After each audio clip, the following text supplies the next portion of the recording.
Oh, Hello and welcome to my very first live stream. Oh, we got a couple of other people coming in now. I'm gonna add him. Hello, Mike. Hi guys. How's it going? Good. Good. I was just about to do my intro and kind of an opening statement kind of thing.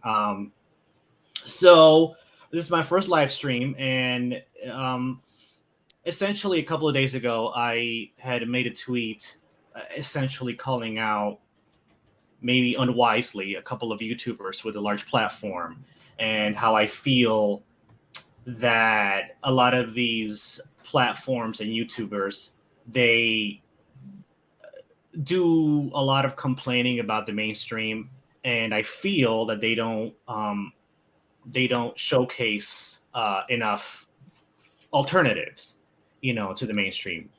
And a couple of them took offense to that, and I'm here to say, yeah, fighting words, exactly. And essentially, I just want to set the record straight. You know, I have a very passionate and sometimes, vehement personality, and I tend to get on people's nerves, and I tend to ruffle feathers and stuff. You can be a bit of a firebrand. Yes, I can be a bit of a firebrand. But yeah, you need to be careful what you say. Exactly. Watch your language, young man. Yeah, and I said some things that I maybe shouldn't have said. Yeah, I feel strongly, and this is not even for myself. This is Impy's here, so let's do that. Hello, Impy, how's it going? Oh, I think it works. I hope. Okay. Hello, Impy. Hello. So, is your camera? I mean, because we need to I would just prefer not to. Oh no, what I mean is the Share screen. the iPad. Oh, I actually got my Cintiq out for this. Okay. Oh, nice. Bringing out the fancy stuff. All right. Entire screen. This will work. Oh, we got Genuine Comics coming in. He got good old Dave Brink. He's a good buddy of mine. Hello. Got John Del Rose here. We got Christian Phantom Geek. We got John Douglas. He's a good buddy of mine on Twitter also. Hello, Nightwing 245. Actually, that's me. I'm just talking to the people. Oh, okay. I didn't know that was. Yeah, I'm playing the good host and just responding Gotcha. to comments, So here's Impy's. Hey, John. There she is. We got Gilly is here. What's going on, guys? Hello, Gilly. Sweet. Ooh, we got too many now. Wait. Too many cooks. Too many cooks. Yeah, bro. Yeah, it's only 6. Yeah, but I got Luds. Oh no, too many people. Whoops, we're into a problem here. What's the max you can have on there? 6 apparently. Danger will. Depends on how long. I mean, if you paid, you can go up to 13, 20. Depends how much you paid. Yeah. That sounds rather chaotic, doesn't it? It does. It is. Yeah. It is. I mean, if you're into that kind of thing, it's cool, I guess. A large group stream where everything's planned. Ludzerg. Actually, yeah, you could come in at 4:00. I'm gonna tell him you can come in at 4:00. Yeah, I actually have a prior engagement, so I need to duck out around 4. So there'll be a slot opening up at that point. Yeah, I also got stuff to do, so around some time I'm gonna have to leave you here. Yeah, that's no problem. I'm gonna tell him no. So, Ron, you were talking about kind of what's happening. You're talking about kind of giving up your side of the story. Could you continue that kind of for us? Maybe show us the tweets a little bit so that everyone here knows kind of what's going on. Yeah, I can show you the original tweets that this whole thing started. Let me see.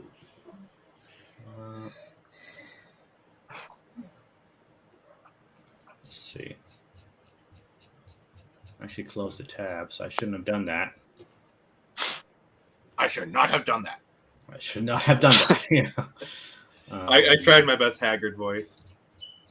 Let's see. Okay, here it is. Oh God. Hope she's okay. Yeah, she must have pressed the red button. You never push the red button. Remember what Nope. Agent K said to you? Do not push the red button. Never push the red button. Except when he tells you to push Nope. the red button. You do not. Mm-hmm. Even if it may say free candy, but you will not be getting free candy. No, it's not that I one. mean, it's obvious you're not going to get free candy. It's the red button. Yes, it's a big red button. You do not push the big red button. Nothing good comes from it. No. Only pain. Okay, so here it is. This is the original tweak. You guys see that, right? So this is the one that I called out. Heels versus Face. How he continues to watch Batwoman, a show that he hates, and it's on his third season, right? And I'm sitting here. Well, why are you watching a show you hate constantly and complaining about it like that? I mean, a lot of people might find that entertaining. For the views, man, for the views. Yeah, for the views, sure. But I don't understand it at all. Like, why do that? Well, Yeah. I mean, he's grabbing something that is awful and absolutely pretty much poisonous for the mind and turning it into entertainment. I Yeah, mean, enjoy at least that. Angry Video Game Nerd has been doing that for like almost 20 years now. He plays the shady games that suck ass. He'd rather have a buffalo. You get it. Yeah, I know, but somehow that was, I don't know, that was different. He was playing retro games and stuff. Oh, Impus got kicked out. She should be able to. Really? He got that spoot. She should be able to click the link. By the way, I apologize if you hear jets around here. There's an air show going on in my area, and there's nothing I can do about that. Are you in Colorado? No, I'm in Florida. Because there's an air show going on over my head too. Really? No, Yeah, the I'm in. Blue Angels have been flying all over the city for 2 days now. Oh, Man, I always wanted to see the Blue Angels. yeah. In my area, the Blue Angels come about once a year, but they came like a couple months ago. And for a solid week, they practice, and it's actually pretty cool. So anyway, this was the tweet that apparently started everything. Where I say that, and then there was a tweet after that. Let's see, which is this one, or a follow up tweet to that, where I called out a couple of the other people, like Star Wars Girl, Geeks and Gamers, Clownfish, and essentially, yeah, this is what I said. And a lot of people like claim that I was demanding attention, that I was demanding a platform or a way, for them to promote my stuff. But this isn't really about me. This is not about me. This is about other creators. Yeah, this is kind of. Yeah. So this is kind of where, like, largely, kind of going over the tweets, like talking about how like no one is entitled time on their channel and whatnot. Like, I actually agree with that point, but the kind of where I divide is where the heck did they get that from? Because I could understand it just feels like they kind of took it and kind of went off in a different direction because like the tone of what you were saying wasn't really like I'm entitled to it, get me, blah blah blah. It was more of a call out rather than a demand. That's kind of how I interpreted it, and at least personally. And this is kind of why part of me feels like maybe they're talking about someone else. I mean, Neon has like commented, like quote tweeted something that you were involved with. So there is kind of that. Yeah, that was kind of weird because, like, for those of you who don't know, apparently Neon and Geeky Sparkles kind of kept on this whole thing. They still are as of 2 hours They still ago. are. But the thing is, though, it's weird because I have a hard time believing that I got under their skin this much. And if it was that easy, like, how are they so high up the totem pole if they're that thin-skinned? You know, Yeah. so it's like either you kind of struck a nerve with something in it, you know, whatever. I don't know. Like, Yeah, but back to my point is, I know, like, Gilly. How's it going, Gilly? How you doing? What's going on? I didn't even realize we were live. Yeah. Now I'm like, okay. So Gilly and I have been buddies for a while now. He's one of my best friends, and he's a super talented creator and an amazing writer. And you had some issues getting your stuff out there, right? And you've actually reached out to a lot of these people, right? I can't say that I've reached out to Clownfish TV. Or, no, I don't mean specifically, but I mean, when I was on a campaign trail with Lair, one of the first books I had crowdfunded for $10K on Kickstarter, then brought to Indiegogo. I was, trying to get into the limelight just because I knew my work was good. I knew it was worth being seen. But through the years and doing other campaigns, I've noticed that it's just hard to get the spotlight, and not even a spotlight, just a shout or something from someone that might have a notable channel. And sure, like if we're honest, like people like Clownfish TV or I guess maybe Heels vs Babyface, they have a big audience. They worked hard to get that audience. So even when you try to reach them, it's not like you can reach them. I mean, if they got, I don't know, 40, 50,000 subscribers, you can't just like send an email and be like, hey, check out my stuff. I mean, you could. But with a myriad, kind of get lost in the sea. Yeah, they're at that level where if that's the reason why I really don't believe how they would answer to you. I mean, you're just one out of the many people that talk about them. I mean, how did it go to them specifically to you? I mean, sure they follow the Star Wars girl, but you're just one in a million. I mean, they get hate. They get hated a lot. You're just one. Yeah, like let's kind of do the math here. Like, so Ron has what do you have, like 1,200 followers on Twitter? Like, not bad, like not insignificant. But like Neon has like 12 or 14, and Kiki has about the same. They are literally 10. They have literally a 10 times larger followers than you. You're 10 times larger following, and yet, like, yes, you are nobody to them. I mean, granted, you have 10 times more than me, so I'm nobody to you. So it's all relative. But like, hey Paula, how you doing? Sorry, Paul. Yeah, hey Paula. Paula's great. She's good people. But yeah, so it's just like they should be used to this because, like, the higher up the ladder of success you go, the more people want in a piece of you, the want to tear you down. It's a law of nature at this point. Mm-hmm. So it's like the reason they're calling this out, it just feels kind of weird because they have like 200 something 230 subs on YouTube, which is successful. They are successful. They have made it, and good for them. They've earned it. And it's just like, I don't get why, like, they should be getting stuff like this 10 times every day. Why is it this one thing that they're choosing to literally live rent free in their head? Yeah. So what are they talking about about this rent free in the head and all that? Like what's because I just got on a little bit late. What did I miss? Let me show you real quick the tweets. These are the two tweets. Right. Mm-hmm. You can read them right there. Right. I read them. And somehow one of them responded to you? Well, that Star Wars girl retweeted what I had said. Show the retweet. Let's see. Let me show that. Yeah, like show people actually what you're talking about. Oh, you got your DMs open, bro. Close your DMs. Okay. Sorry, I'm just trying to protect privacy. I have a thought on why the hostility. It may not be personal. It could just be a redirected anger.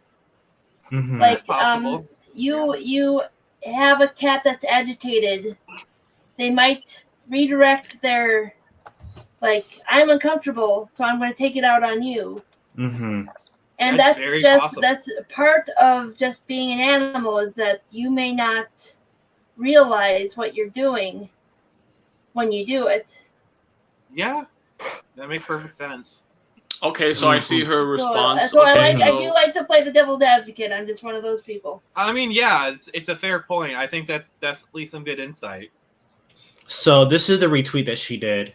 And, you know, all in all, it was pretty tame. It just didn't really bother me, and actually apologized to her later on when people. Yeah, because like, didn't it actually come to light that she actually has? Yeah. So you actually were wrong on that kind of exactly. on that very specific part. You were wrong. So, and you did man up and apologize, which you know. Mm-hmm. So, I mean, actually, I commend her. She didn't lay into me as much as she could have. Right. This tweet is pretty tame. Fair, like, even maybe. It's fair, yeah. Okay, yeah. She, do some research. What creators she put on her channel? A couple of other people. I'm trying to remember right now. But I was brought to my attention by another. Look at the tweets you did, because some people actually did give you some answers in your tweet thread, like that. Something that person with the V, the Star Wars character in their thing. Yeah, then let me see if I can find them. Yeah, this person here. Yeah. They pointed out the specifics. Like, let's see. Was this all yesterday? Yeah. So this one, interview with Art Tibbert, this one here, and then Peter Simetti of Alternative Comics. So this person did point out to me that she has done that, right? But Shane Davis, Cyberfrog Blood Honey review. So fine. I apologize. She let it go. She hasn't harped on it at all after that. So. I mean, she has kind of talked a little bit about it today, but it's mostly kind of in response to them. But it's not as fervent as the other two. Yeah. But apparently I got a couple retweets from other people, You're going to get blowback because, again, what you're doing is you're stirring the pot, and it's not stirring it in a way that people may see it as, oh, I'm just trying to promote myself. But you've seen the landscape already from the time you got on Twitter and built your following to 1,200 followers. And you're just saying, hey, considering the state of affair in comics and considering, there's alternatives out there, and what you do, Hero Geek, because I've seen you interview indie creators, you're just trying to spotlight a lot of what people would miss otherwise. That Star Wars girl promoting Art Tibbert, he had a following beforehand. Peter Simetti has his own comic book brand, Alternative Comics. Cyberfrog EVS has done stellar work with DC. So she promoting people who've already kind of got established platforms. You're trying to make the case where, why don't we discover or highlight someone that might not be on that stratosphere to kind of, I believe that's what you're trying to do. And maybe, I don't know, I could be wrong. What are you trying to do wrong with that tweet? With the tweet, I'm basically, I guess, taking them a little bit to task. A little bit. I don't mean to sound as accusatory as I did maybe in the original tweets. I just feel that there needs to be more positivity and less negativity about the mainstream. I think there needs to be more showcasing of alternatives within the independent scene. More. Ron, didn't you know the negativity is? I'm trying to paraphrase this right. Negativity is a path. Basically, the way toxicity sells, right? Oh, I was trying to do a dark side, light side kind of joke. Basically, positivity is the light side of the force. It's powerful, but it's harder to obtain. The dark side is the quick and easy path, but it's toxic and ultimately corrupting. And all these people are using negativity as a shortcut to success. And yes, it's getting them success. And both sides, and let's also be fair here. Both sides of the political spectrum do this. This is a universal thing.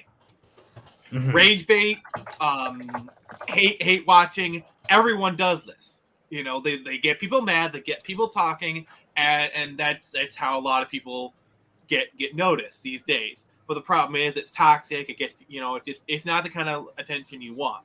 And Ron is kind of basically trying to get his foot in the door the right way. And everyone's like, "Wait, what are you doing? You're not doing what we're doing. How dare you?" You're damned if you do. You're damned if you don't. Exactly. It's what it's just the nature of the business. It's what it is. It's hard to find. It's hard to build up your own platform. You just got to stay grinding and grinding and grinding.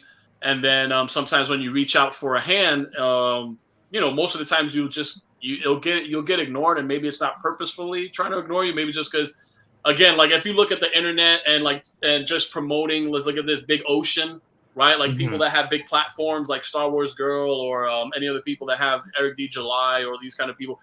They're like in these big yachts, right? Having these big parties, big megaphone speakers. And then comes Hero Geek, people like me that's building up their comic or something, and we're in the little rowboats. And we're like, hey, you know, check us out. And it's just hard to get noticed. So, you know, you got to grind and you got to network. And on Twitter, what's the best way of networking is just tweeting at people. And sometimes you can just tweet at people and not get, you know, responded to. So I credit Hero Geek for being a little edgy, being like, you know, this is because what you're saying is we have the tools in place to create like a revolutionary change in comics. Can we go above and beyond, or will we just keep it to, you know, just the fraternities and just, you know, highlighting certain people, not so I do, you know, FYI, we have a legend on our panel, Mike, and I want to get his thoughts because he is the biggest legend we have right now. What do you think, Mike? Well, I'm all for constructive criticism. I share your disgust with the established publishers. And insofar as Comicsgate stands for the quality of the product, I'm all for that. I have 3 rules when I write, and the first rule is it's my job to entertain, and I never lose sight of that fact. Okay, yeah, definitely. No wonder you're a legend. Job 1. Number 2 is show, don't tell, and number 3 is be original. Yeah. And don't tell, that's good stuff. What are you saying? I thought that there's no truly original idea anymore. We're all unique human beings, and when we write, exactly, there are no original ideas anymore. Everything is no one has creating new stuff. Everything's pretty much being repeated over and over again. It's annoying. Well, in my head, it's not that there's anything. Basically, the thing that's original is your own cocktail. Is basically all everyone does when it comes to storytelling nowadays is the same thing everyone has been doing since the dawn of time. They take ideas from here, they take ideas from there, they mix it in with their own thoughts and feelings, filter it through their own experiences, and create their own kind of soup. And that soup is their original idea. You know, it might be like Highlander but with dragons, or Star Wars but from Obi-Wan's perspective in our solar system kind of stuff. By the way, that's Lost Kingdom, my book coming up. So it's more about the brew we make rather than I feel it's just kind of like a context thing, like how we look at it. Like on a very simple level, yes, there are no original ideas. But if you kind of take a more nuanced view, it's not that there's no original ideas. It's more just how we present things, and that's kind of where the originality comes from. Yeah. No argument there, but I was just thinking while you guys were talking about this Twitter thing. I am pretty sure about a year ago I had the exact same interaction with Clownfish. So I feel like they have just taken a non-engagement stance as far as like promoting other people, and it might just be because that's just not they said they have their own comic. I don't know if their comic is any good, or I don't know much about their comic. If anyone can chime in, is their comic good? I mean, they said something. I mean, I think in the tweet they said something about they do their own comic or something. It looks competent. It looks about. I mean, if I think about comics, competent doesn't, it's like, it's competent. If it's like, whoa, that's like awesome, or it's amazing. Like that, so that's interesting that you said that. I'm not trying to knock on how you worded it. I'm just saying, like, okay, if I think of a comic, and so what do you think of their comic? When I say competent, I mean it looks like they've been doing it for a while.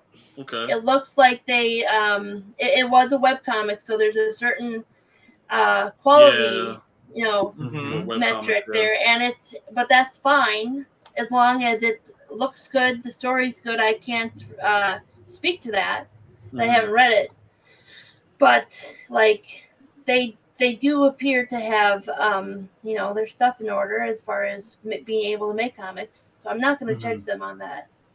Yeah, because like Neon's actually like a really good artist. Like he's actually like if you actually seen his stuff, he's really good. Like he's done comics. He's worked for Disney. He's actually a comics pro.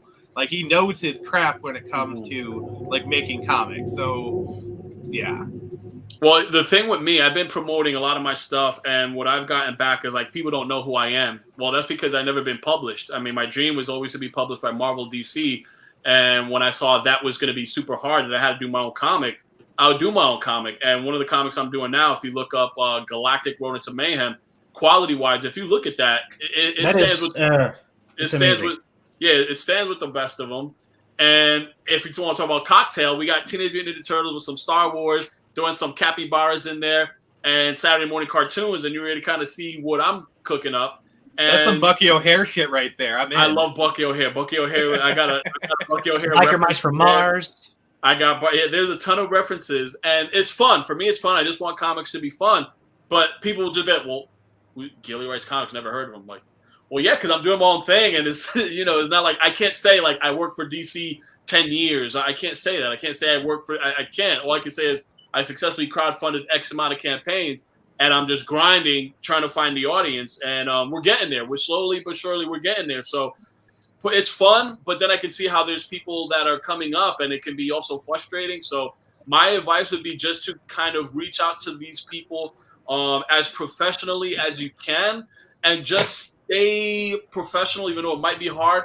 Because again, like Clownfish or like that Star Wars girl, trying to be professional might never get their attention, but it just might be that one time where someone mentions you or something, they're like, oh yeah, he kind of reached out to me, and they remember you did it in a professional way. They'll help you out. Yeah, and that's the key is being professional. I think you kind of nailed it on the head there. Yeah, it's hard to stay professional, and I've had a publishing deal with Galactic Rodents of Mayhem that hasn't lived up to our expectations as far as a team. And we're looking to get that contract voided because again, we feel like the partnership wasn't what it was. But again, we got to be personal and professional and everything. Can't be personal. Got to be personal. Maybe I myself want to go on Twitter and just blast and all that. So you got to like hold it in and bite your tongue. Ron's tweet, I don't think if we saw the tweet, I don't think it was. It came. Maybe some people saw it as negative. I think he said the bitch and moan part. So maybe if he could have just phrased that, worded that better, yeah. But it got the attention, so that's a good sign, and that it got their attention. Now maybe just now it's like, hey guys, hey, sometimes you take the Twitter. I took it maybe the wrong way, but I feel like you guys have that platform where it's work to highlight someone else. Remember, it takes work. They have to look and see what's good, and probably they got so many people bombarding them with comic stuff. It's like, ugh, you know what I mean? It's But by the way, can we take a moment to showcase Impy's amazing art she's doing right now? I mean, can we take a look? I mean, you're the master. You're the master of the stream. So you're the stream master. Yeah. I want to take this opportunity to thank her for coming on and for agreeing to do art that looks incredible. How awesome that is! Yeah, the art style looks pretty good. Yeah, it's amazing. It's really, really good. Yeah, I love it. It's really good. I really like the personality of the he really put a lot of personality into the drawing. Like I can kind of get a feeling of what the character is like just by looking at it. Impy, she's trying to make her own comic book. And she's going to be successful. Yeah, she's actually for I want to start a YouTube channel, and what you guys were saying applies to my feelings for it, because I want to do a episode about gender. It's like, wait, no, I shouldn't. I probably really shouldn't touch that, even though it's kind of an important. Yeah. I have a story, like. You should do it. Speak from the heart. Yeah, do something that calls to you, and if it, find a way to make it out in your story and state, that if it's gonna make you excited, if it's going to get you passionate about making the comic or drawing it, go for it. Just find a way to do it in a way. It's not the comic story, but my personal story has my foot dipped into this the past 5 years of this gender explosion of how I was never a gender conformist. I'm very androgynous, but I hate pronouns. I just absolutely despise them. I just go with the default. It's comfortable for me, and I don't worry about it.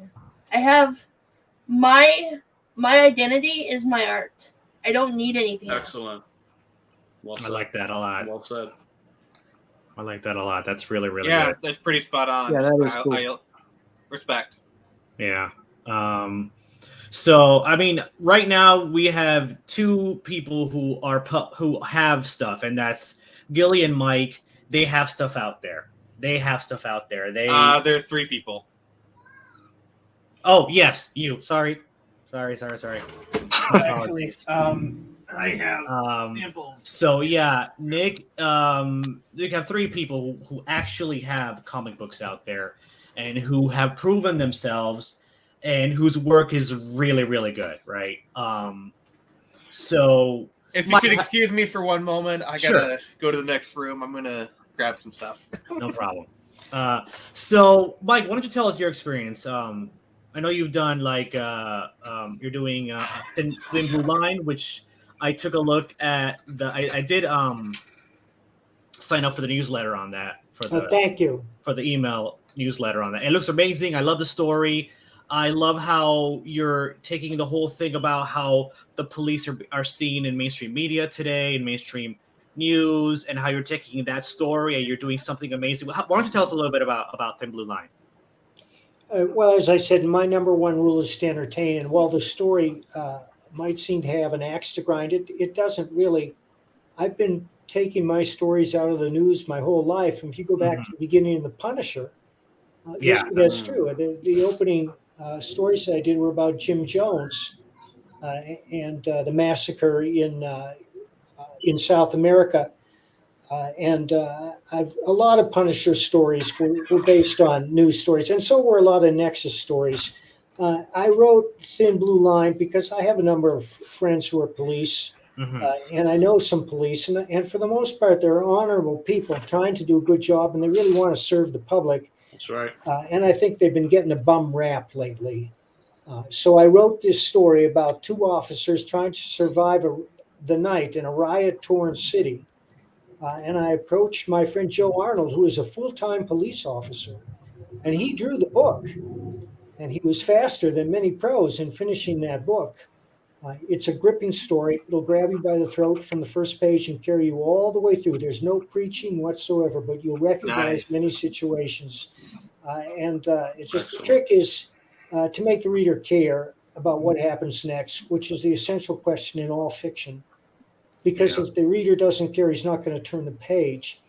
Well, how do you make the reader care? You use every trick at your disposal, and I'll just mention 3. You can have a fascinating character like Sherlock Holmes. Sherlock Holmes is more popular now than he ever has been. In fact, Kareem Abdul-Jabbar has written 3 Sherlock Holmes novels. Oh, I did not know that. That's Really? crazy. I never heard that. Number 2 is you have a fascinating situation, which in and of itself is intriguing, especially for dinosaur lovers. And I'm speaking of Jurassic Park. What if we could clone ancient genetic material and build living dinosaurs and then put them in a theme park? What could go wrong?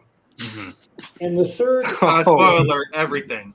The third way is to have a seductive voice. And that's a gift to write in such a way that the reader wants to pick up every word like a crumb, following a trail through the forest, or like a piece of candy.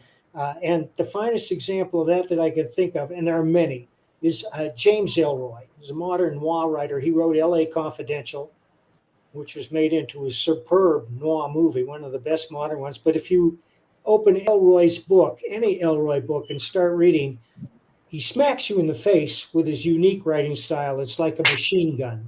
Rat-tat-tat, short, punchy sentences. Nobody else can get away with it.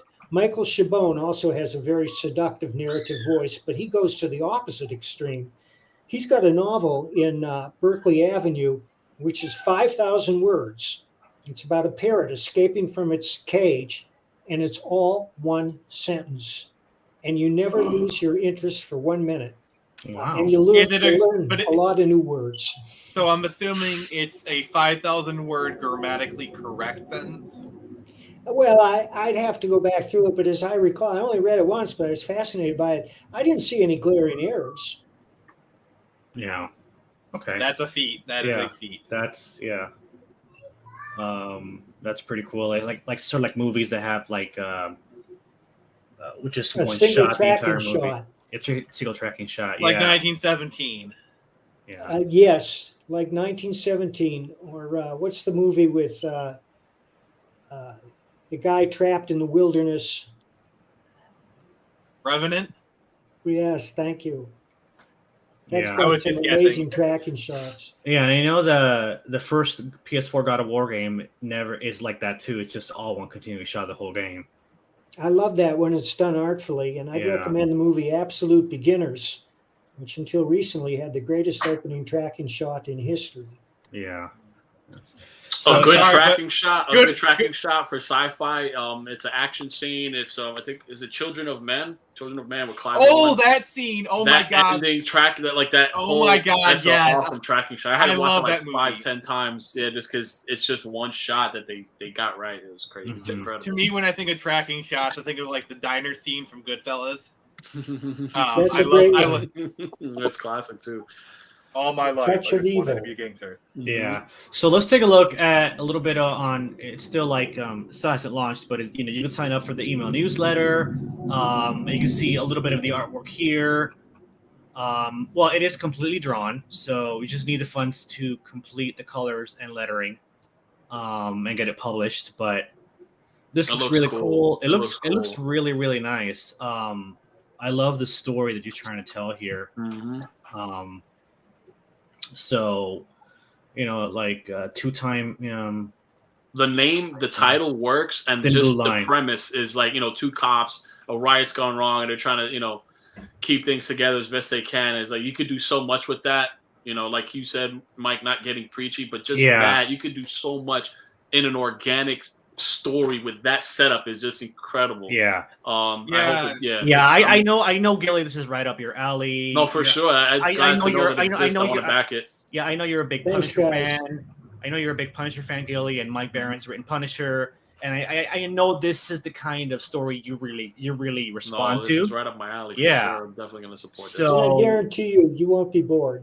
No, it does not. The premise got me in. I know I won't be bored. Yeah, I know. Yeah, I gotta say, this is probably going to be an amazing comic book. But I see this as a movie or a TV show too. It'd be really cool. Yeah, easily as a TV show. Yeah, good one. Hello, this is Netflix. We'd like to give you $1 million. Oh, no.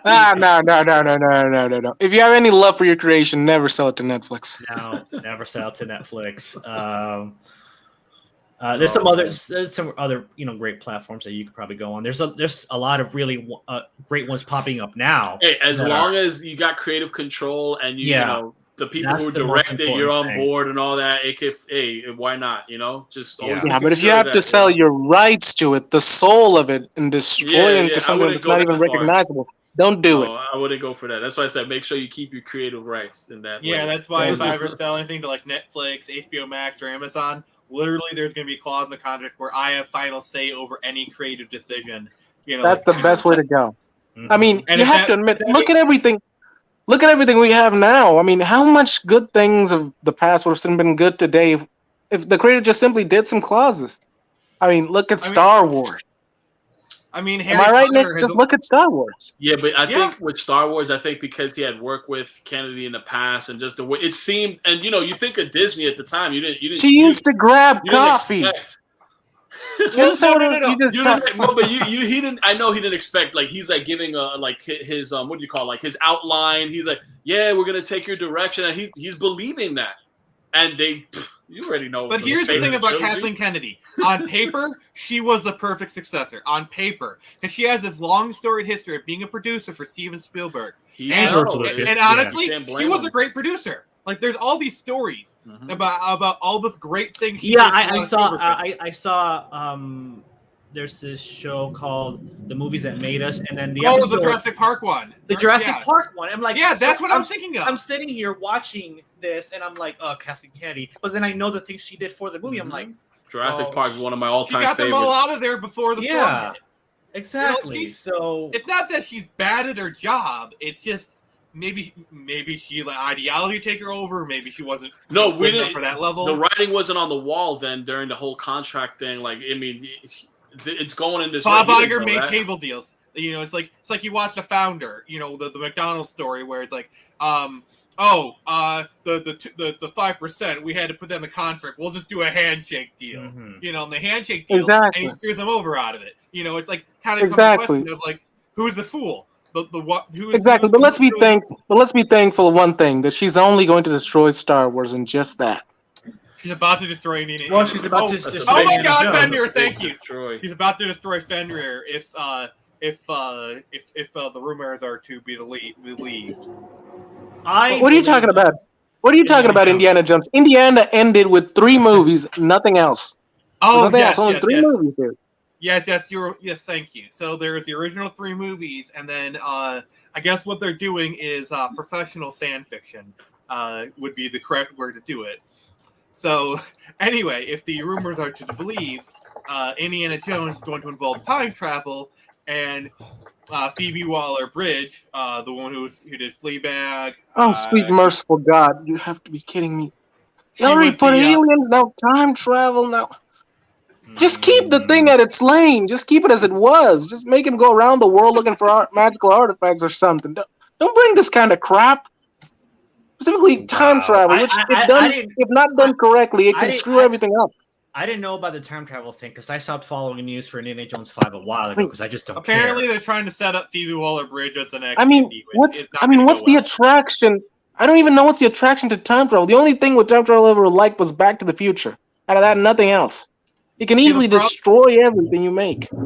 See, the problem is that I'm seeing with a lot of modern creators is they're using time travel and multi-dimensions as a creative crutch to get them out of. And the idea of the multiverse, every time, just to fix like, everything. For example, they want to create this character, they shove them into an alternate dimension. Or, like, Endgame, perfect example. Although Endgame, I feel like they kind of did it somewhat well.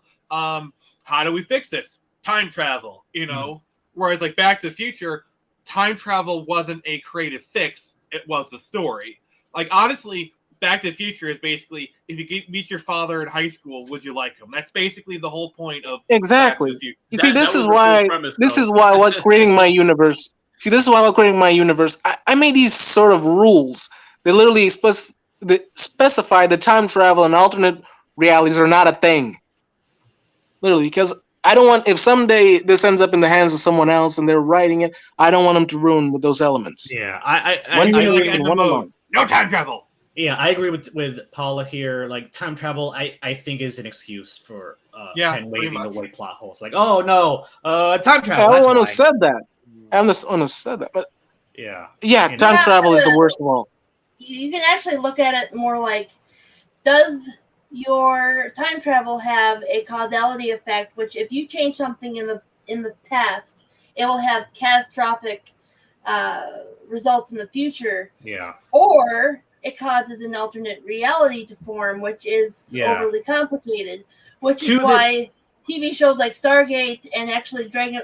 Okay, so I'll give you 2 examples. In Dragon Ball Z, you had Trunks go back in time, and he caused a different reality to form by changing the past. His future didn't change, but the main timeline did change, for better or for worse. Yeah. Depends on your perspective. Now, in every instance of time travel in Stargate SG-1, they go back in time. There's a causality loop. Mm-hmm. So you have to decide whether or not you're going to go A or B. And I think I'm kind of using... I use this model of 10 dimensions, where the higher up in the dimensions you go, the more dramatic the changes of each reality is. So, like, you go up to the 6th dimension and you're talking about Nazis won World War II. Man in the High And Castle. you go up to the 9th dimension, and the change is that everything is made of cheese. You know, so it's a dramatic. Well, that wouldn't be a bad. That wouldn't be much of a bad reality to live on. It's just one specific model. Like, you have to really. I don't expect people to know anything about. Which one is the everything is corn on a cob reality? So it will probably be a Big Bang change. So you're going to have to go up to the almost infinite possibilities. I'm not saying that. Microwave. Look, I'm not saying that all time travel is bad, but it just depends on who writes it mainly. I've seen, like Stargate handled time travel very well. Stargate. Stargate was one of the best. They're here to primer. What? Yeah, they handled everything well. They handled time travel, communication with alien civilizations, alternate realities, death, resurrection, magic. They handled it all well. Mike, how many dogs do you have, Mike? Mike, how many? Everyone here just needs to read Primer. Everyone here just needs to watch the movie Primer if you want like the best time travel movie ever. Oh, I don't know about that. I tried to watch. Look, I tried watching Primer, but I was always so confused. To be fair, you only really get 20% of the story on the first viewing. I do want to get the perspective of time travel from Nick. What do you think of time travel, and Mike and Gilly? Because time travel gives me a headache. Gives you it does, yeah. I'm pretty much on board with everything else. We keep going back to the Future, but like the thing is, in Back to the Future, the plot was he goes back, sees his father, and has to get them back together. That's the plot of Back to the Future. That's the time travel is just a plot device. Mm-hmm. It's just a plot device to make that happen. That's all it is a mechanic of the story. It's not really integral to the story. Like, you could have done the story. You could, like, the core story of, like, Lorraine and George meeting. Yeah. That's the story, getting them to kiss. Like, that's the crux of the story. Yeah, even the ones, you just got to stop Biff. It still wasn't exactly the main thing, but still there. You could have the Blue Angels are right over the house. What's that? I got to go. The Blue Angels are right over the house. Okay, man. Thank you for having me on. Yeah, it was nice having you on, man. Thanks a lot. How many dogs do you have, by the way? How many? Yeah. Blue Angels? How many dogs? 3. Yeah, 3. Oh, they look. I love dogs. They're amazing. Yeah, dogs are awesome. Good. Yeah, dogs are the best. Cats are just pets. You just keep around. Dogs are friends. Hey, I have a really adorable cat. I'm just saying, cats are the friends you keep at your house and feed for free and let them just stay there. Dogs are your friends who just stick around and go with you and keep you in health. Okay, I grant you my cat is obsessed with me, but anyway, I have a rule for time travel. Mm-hmm. Okay. Only use it if you have a story to tell. Yeah.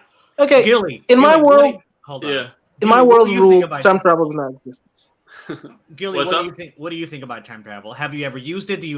Would you ever consider using it in a story? Like volume 3 of Grom? Is that something you might consider using time travel on, or there's a way to be original. I would try to explore, because again, we've seen everything under the sun. My favorite kind of use of time travel is stuff like Groundhog Day, where you repeat the same day over. There's something about that I love that, and that's more of like a comedic approach. Or what's that?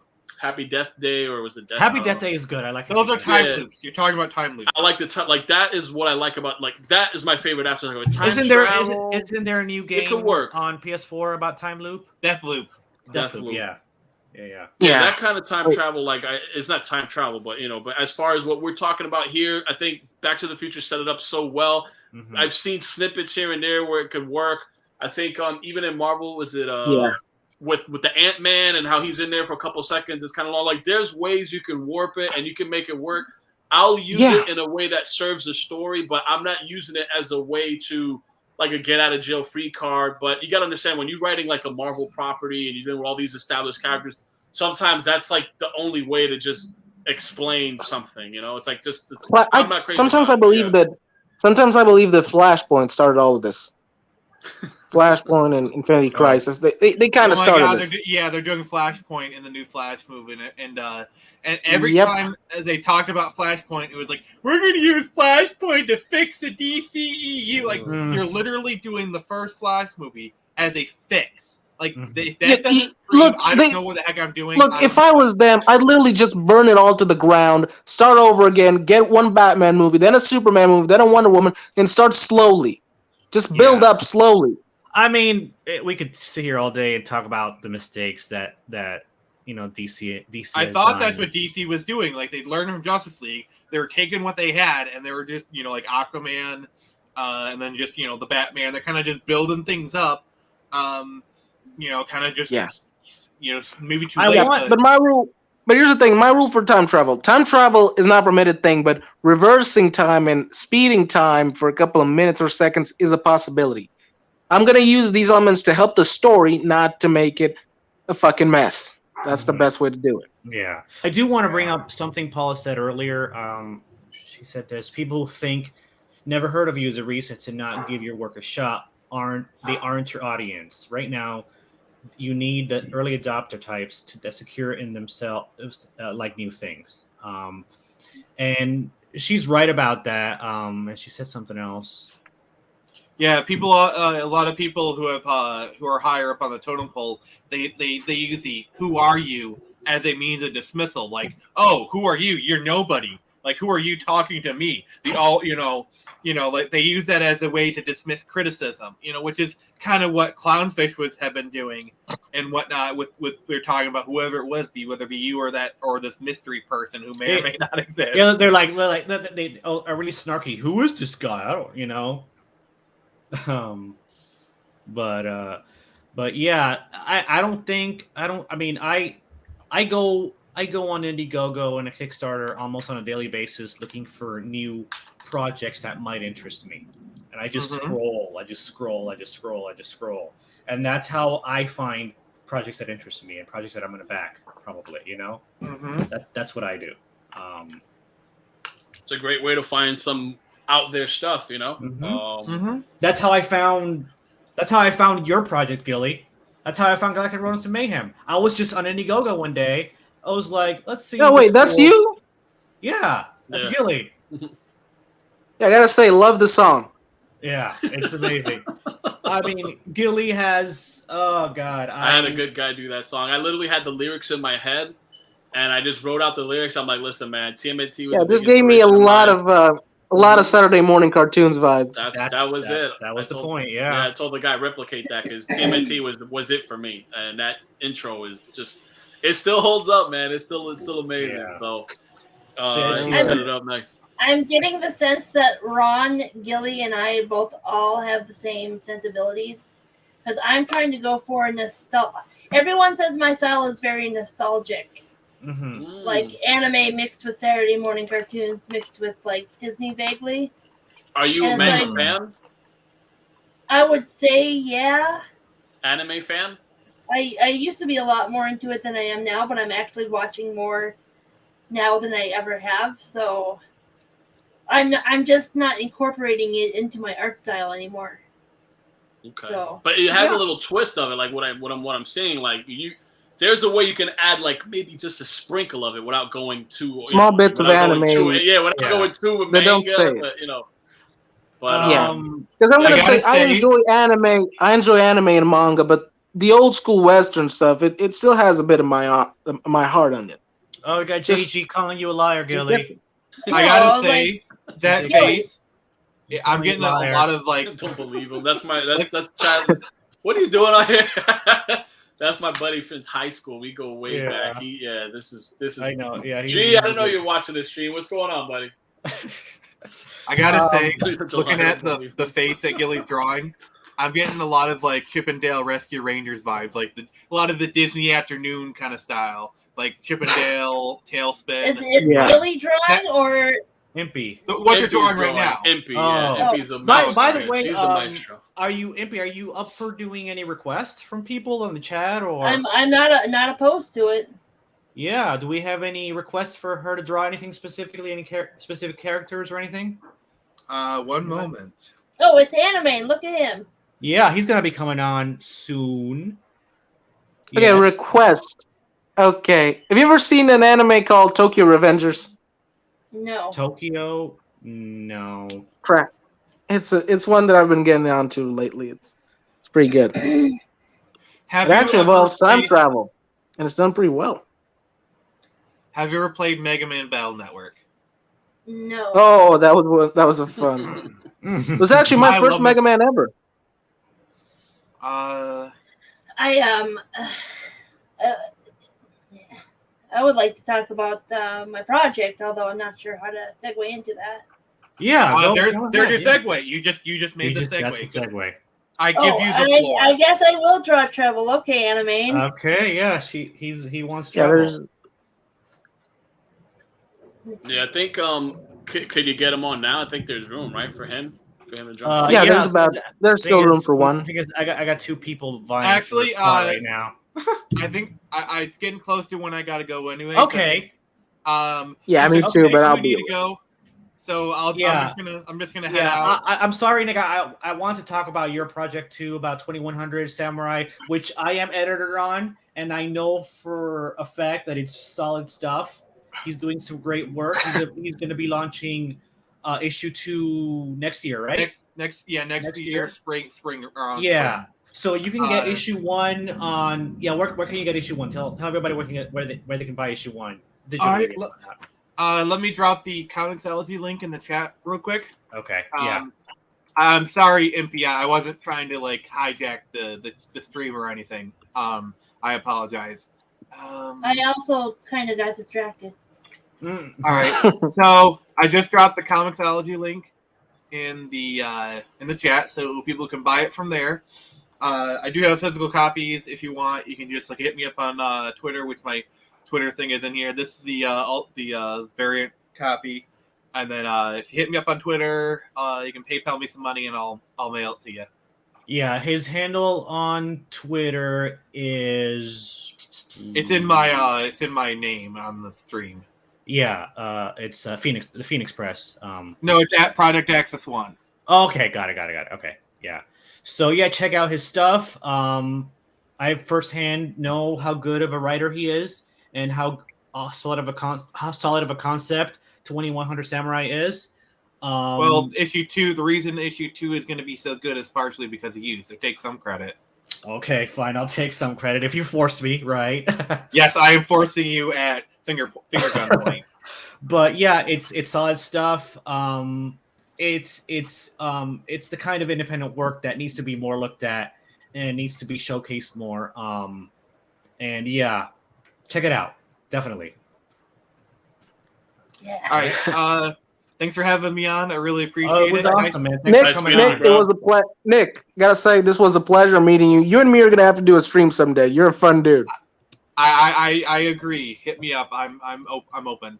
And Gilly, it was nice meeting you. Hope to see more of you. Yes, I'm interested because Ron's editing your story, so I'm definitely going to check it out. I know it's going to be good. If he said your stuff is good and just you two making it happen, I'm curious about it. So feel free to hit me up on Twitter and whatnot. Yeah, definitely. Will do, man. Nice meeting you. Pleasure. Peace, everybody. All right, later. Take care. So now I have room for 2 people, so I'm going to bring in Anime whenever he's ready. I just send him the link, and then also Lugsberg. I don't know how to. Yeah. So yeah, just click on the links whenever you guys are ready. Because we got the room now. Yeah. Definitely. So, but yeah, so you're drawing Treble. I gotta say, out of all the characters, Treble was the one that really just compelled me. I love the design, I love the look, I love the name, I love the idea of the character. It reminds me of a much better version of the DC character vibe. Yeah, but I still don't really have a story for him completed yet. So he's kind of weaker than most of my other characters as far as where I have a place, I have a goal for him, like a trajectory, but I don't have character definitively worked out. He's kind of going to be like a Michelangelo to Hightail's Donatello, and that's like awesome. I worked out a Mythic 4 layout for at least 4 of the people, and we have a 17-year-old Raphael, hot-headed character, and the leader, the de facto leader, the character who I kind of wrapped around a lot of the lore with. He's like the down-to-earth guy. It sounds like like Trouble would get along with my character Runaround, actually, because Runaround is kind of the goofball character in my universe. So, and Hightail right here is like if you mixed Rapunzel and Donatello together. We got Anime in the house. Hello. Yo, what's going on, man? What's going on, everybody? Thank you. Anime, how's it going, dude? What's going on, Fenrir? I see we got Gilly in the house too. And Anime, what up, brother? What's happening? And I can finally put a voice behind the madness that is Impy. What's going on? Oh yeah, there is some madness here. Yes, but it's a beautiful madness and it's a method to it. So we're gonna ride with it. It's awesome. You know, I used to get people used to think I was like a 12-year-old boy on Discord. So I kind of embraced that insanity. Like, okay, look, that's fine. Sometimes, yeah, exactly. Sometimes you got to ride with the punches that people throw at you, and you're going to make it work for you. But what I miss, I know this has been going on for a minute here. Yeah, we're just talking about a little bit of the Twitter drama that I caused. Oh, yeah. Yeah. But...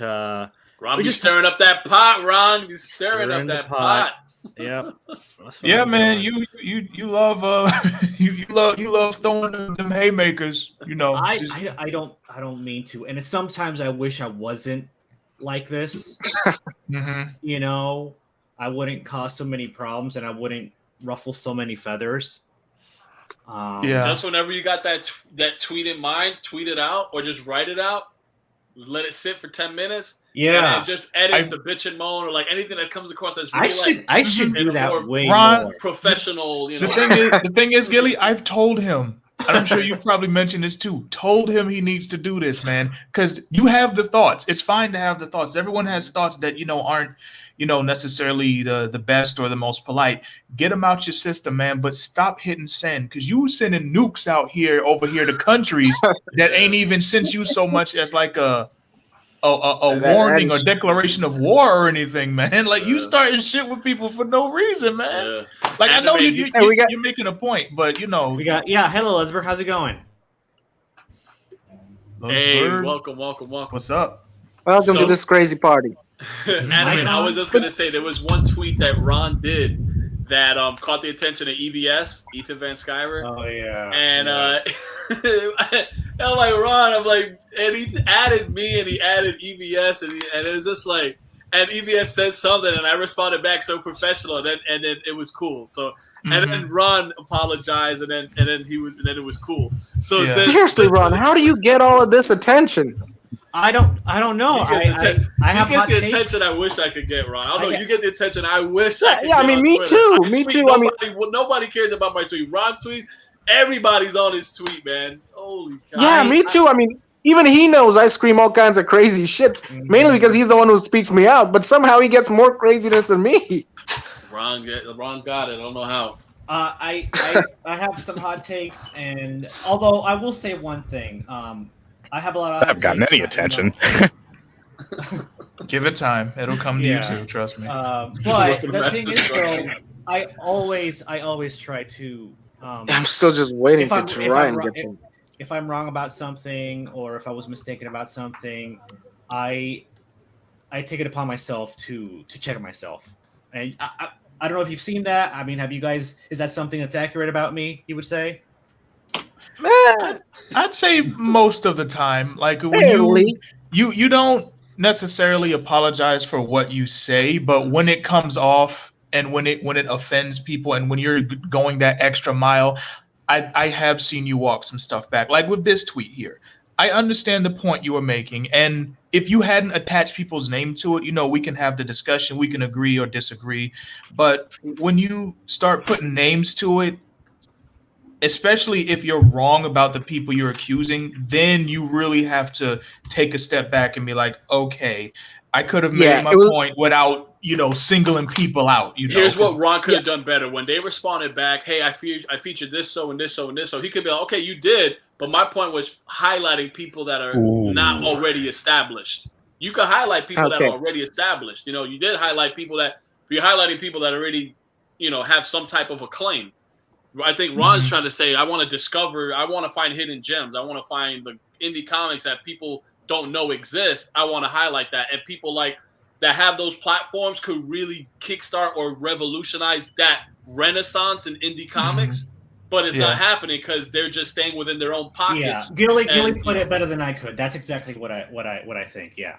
Okay, and I hear that and I feel that, but at the same time, again, when we start getting specific, we got to ask, who's already put on. Like, for example, by some stretch of the imagination, some people would consider Mark and Tim because they're so big now, or they're gaining a lot of attention now. The books are doing so good, which they're popping off. But I first found them through Just Some Guy featuring them, He did a review of their first Common America book. I first saw that a year ago. Now, they're names that are like deep in the know. So a lot of people know who they were even before Common America and Black Hops and stuff started. But Just Some Guy talked about them. And then other channels out there, like, I don't want to get too bogged down in particulars here, but you can have someone on your channel or go on someone else's channel, and even if they're quote unquote known by some people, they're still indie, which means everyone doesn't know who they are, or even if it's just a smaller YouTuber. Like, I just don't, and I understand your point that you want people to play more of an active role in helping folks get on, helping folks get eyes on them, like I do at Unsigned Hype, like you do with your stuff, Ron. But I'm kind of the opinion that since we're calling this a quote unquote culture war, it's a war that's fought on multiple fronts. So for some people, that's going to mean talking more to the smaller creators. Some people more for the reviews. Some people are doing more of the discussion videos or the breakdowns. But at the end of the day, we're all in the same boat. We're all trying to make this place, this culture, this nerddom, whatever you want to call it, we're all trying to make it better, man, because we don't like the way it's been run right now. We don't like the way the things people are doing with it right now. So some people are going to have different methods. Some people are going to go the route we take. Some people are going to do like these guys out here. Some people are going to do the long man videos like Mahler. His videos be like 5 hours long, but he got like hundreds of thousands of subs, and someone like us could be thinking, man, we already know Last Shot I's trash. Do we need another 5-hour video about it? But everyone's not where we are. Some people, I mean, a couple years ago, I didn't have, like, y'all hear me firing off on Black Starfire and all that. I didn't have that opinion a few years ago. I didn't have a problem with stuff like that at all. And so thank you.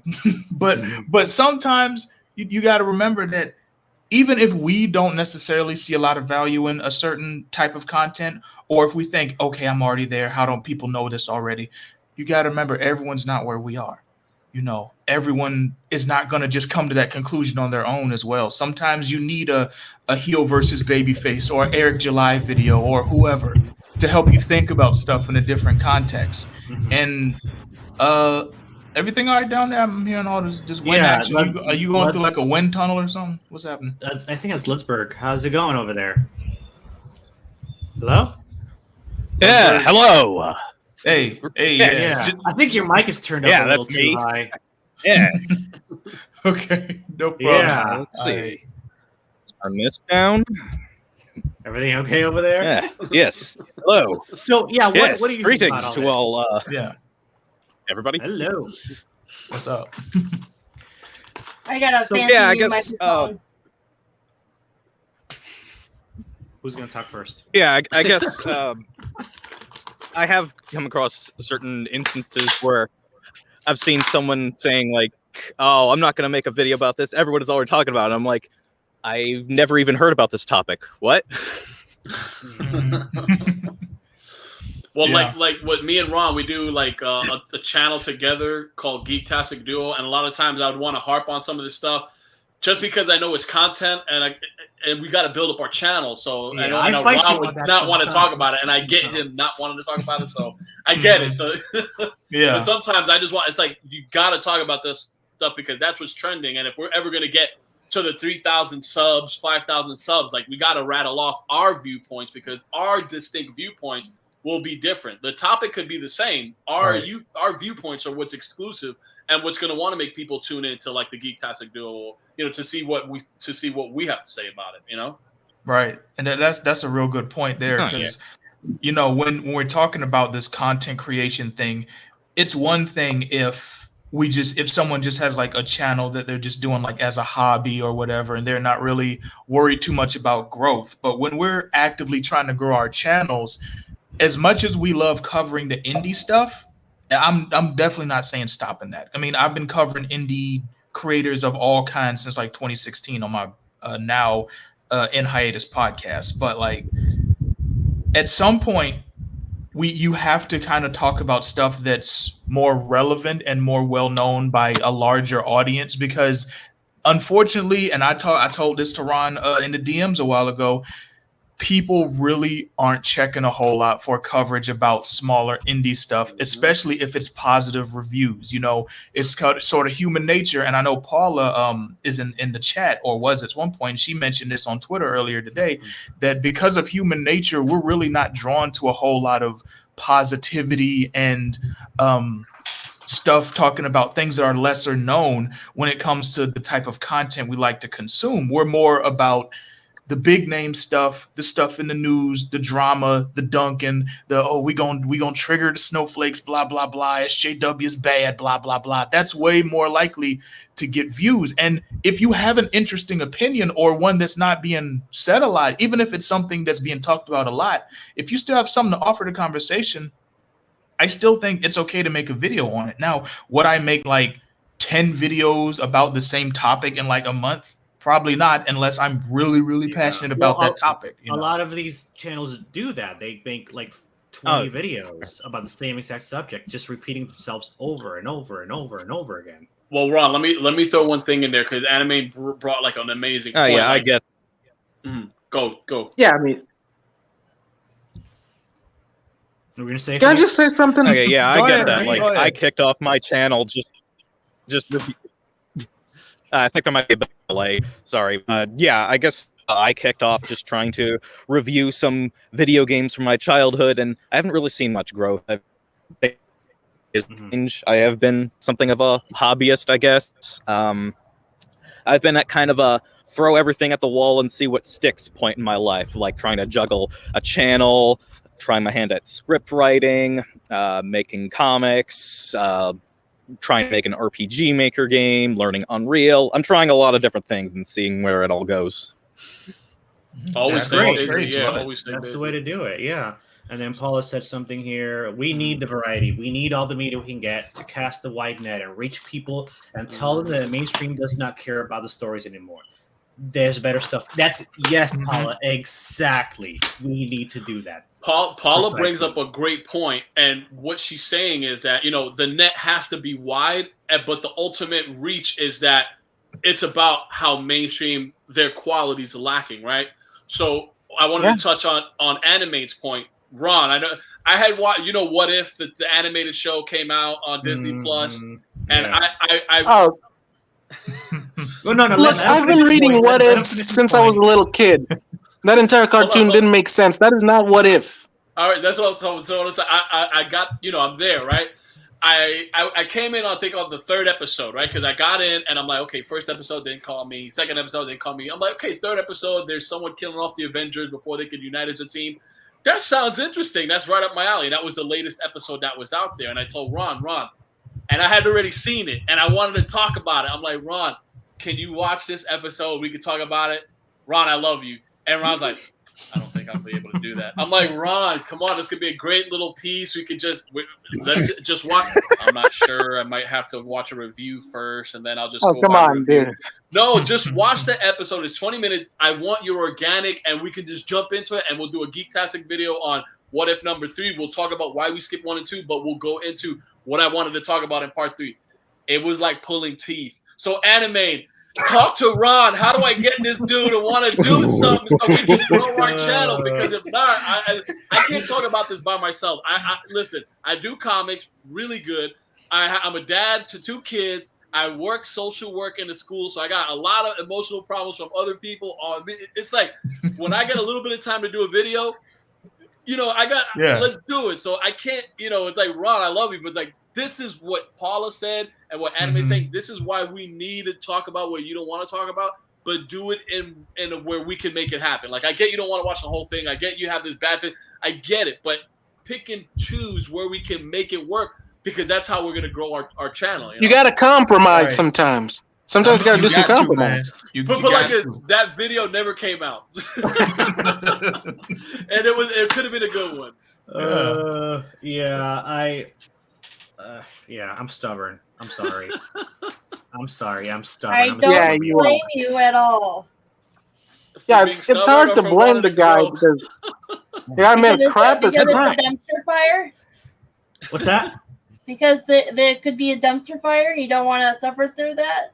Well, it's that, and also I have a strong belief that maybe I have to shift my perspective. I mean, maybe I'm being too stubborn. Maybe I'm being too. Look, I know Ron really well. I know his threshold. I wouldn't put him to sit through something I can't even sit through myself. Because if I'm gonna watch something and it's not doing it for me, I won't watch it. Like the Winter Soldier, Falcon and the Winter Soldier. I saw the whole thing. There was some cringe moments to it, but there were some moments where I felt like, listen, we have to do our responsibility in watching this, not just to be like, yay, this is the best, but just to watch it and say, listen, this is where I disagree. And why is my opinion credible? Well, because I create my own comics. So I've been around. I know what's out there, and I'm seeing the direction it's going. So in some ways, I get where Ron doesn't want to go through certain things. I wouldn't put him through, like, Loki. I haven't watched Loki yet. Forgive me. It just didn't do nothing for me. Oh, there's no way I'm watching Loki. Yeah, there's no need to ask forgiveness on that.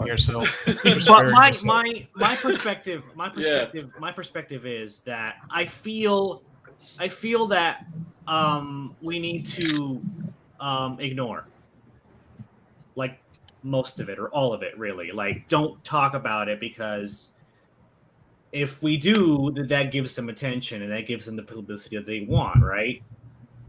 Even if it is negative. But I mean, maybe that's the wrong approach. Maybe I'm just a crotchety old man. Ron, I get the ignore, but if you want to establish a platform to be like Heels vs. Babyface, that Star Wars girl, Eric D. July, all these kind of have relevant, you have to talk about it. And when people see your platform's different, your viewpoint's different, maybe we could get up to the point where we could do a live stream with a Heels vs. Babyface, with an Eric D. July, and then we can feature some cool indie alternatives because we're so bored of what mainstream's doing. So sometimes we have to be put into that uncomfortable situation of just talking about something, just because, like Anime's saying and what Paula's saying, you gotta get that net out there. You gotta show what makes you unique. And when people see, our channel, and they're like, yeah, he don't even want to watch this. Like, look, look, there's an old saying where I'm from. Sometimes you need to drink poison so you can get gold.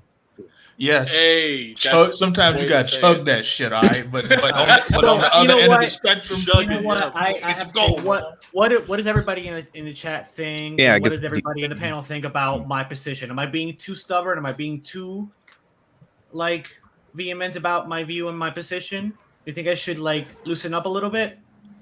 I think you could stand to loosen up. You should. You should loosen up a bit. Anime's advice. Honestly, because I understand you don't want to feed the fire that's growing of the mainstream, but you also, I think you need to understand that, like everyone's been saying here, you cast that wide net out, and when you're talking about these things, it's not like you're promoting it, okay? And I understand your point of, at some point, a lot of these higher ups, they're like, any publicity is good publicity, but honestly, this is my opinion here. Can't speak for no one else. But the stuff that I don't like and the stuff that's really, really popular, it's going to stay like that for a while because it has enough shills, it has enough actual fans, whether I agree with them or not. It has enough of that normie dollar that's going to keep it at that level. True. Exactly. It's going to keep it True. right I mean, look there. at a good example of that. There's this shitty show called Titans. They have done every piece of crap that you can even imagine, and still they're going on. But I'm still going to watch a bunch of YouTubers shit on it. Don't get anime started on Titans. I already turned into anything but a tiger, and Yeah, it's like in the. What's that? Right. I don't even think he can turn into anything besides a tiger or a snake. Yeah, it's like what's. I don't know. Yeah, man. But yeah, like that's a perfect point. And Yeah, it's like literally, I have one friend, and I have one IRL friend who watches that show and likes it. Every single other person I know who knows that show exists hates it. Everybody. Anime, I gotta ask one thing. Is your friend the kind of guy who stays high about 24/7? You would think, because honestly, I don't understand how. I don't know. Paula says I need to stay stubborn. We'll stay stubborn with what are we at? 135 subscribers on our channel. Okay. we'll be stubborn. We'll have maybe 150. Yeah, I got 173, and I'm not that. I got 173, and I'm not stubborn. I'm with you. I'm at 170 something, but I don't post as often as Ron does his little Hero Geek tribute. So yeah, I literally post once a month or about 2 times a week. I want to be more consistent, and I'll do that with Ron. But it's like if I can't get him to agree on something to talk about. Oh dear! I thought the What If episode 3 would have been most of the time. Hey, let's talk about it. Well, combine the problems together to get the solutions. Most of the times, I just do streams with people talking shit because it's much easier than making a video. Much simpler. Yeah.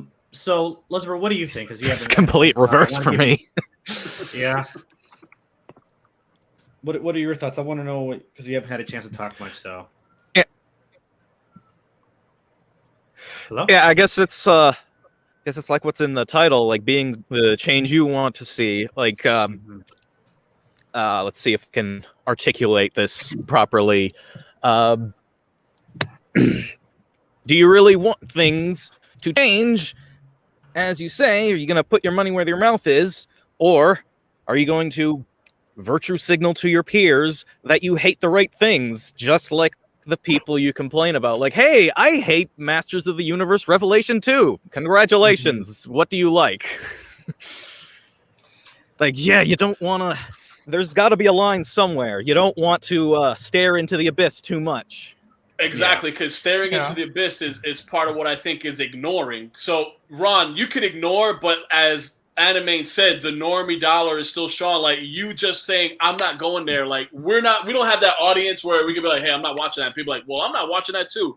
You know, we need to cover the ground in certain aspects, right? We'll compromise which subject to get to where we have a credible, viewpoint, because our audience is supporting that, because we're getting there. Okay. But if we stay ignoring, the crap is still going to be released. It ain't going to stop, dude.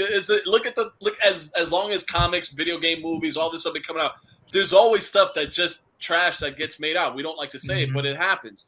And even stuff that's mainstream, stuff that we grew up loving, that means something to us. So if we stay quiet on this, and you can still judge it. I mean, you can hate what's coming out, but you can still judge it. Critique it with respect, as John A. Douglas in the chat and said. You can even show the huge difference between what they're showing now and what they were showing before, and how it's just worse.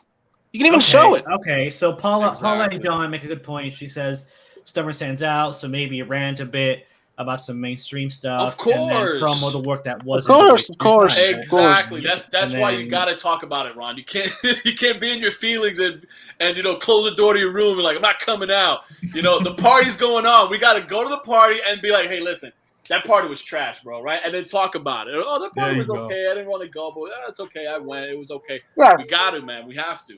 Okay. Yeah. For example, Ron, you and me, we both share views on the Young Justice show, right?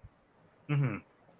Yeah, the new season came out yesterday. I saw it, and I'll admit it's actually not that bad. It actually seems like a good story. I'm shocked by that, and I'm gonna keep on watching and maybe review it. We're drawing a doggy. Yay! Yeah, man. Okay, and with that point, I am out.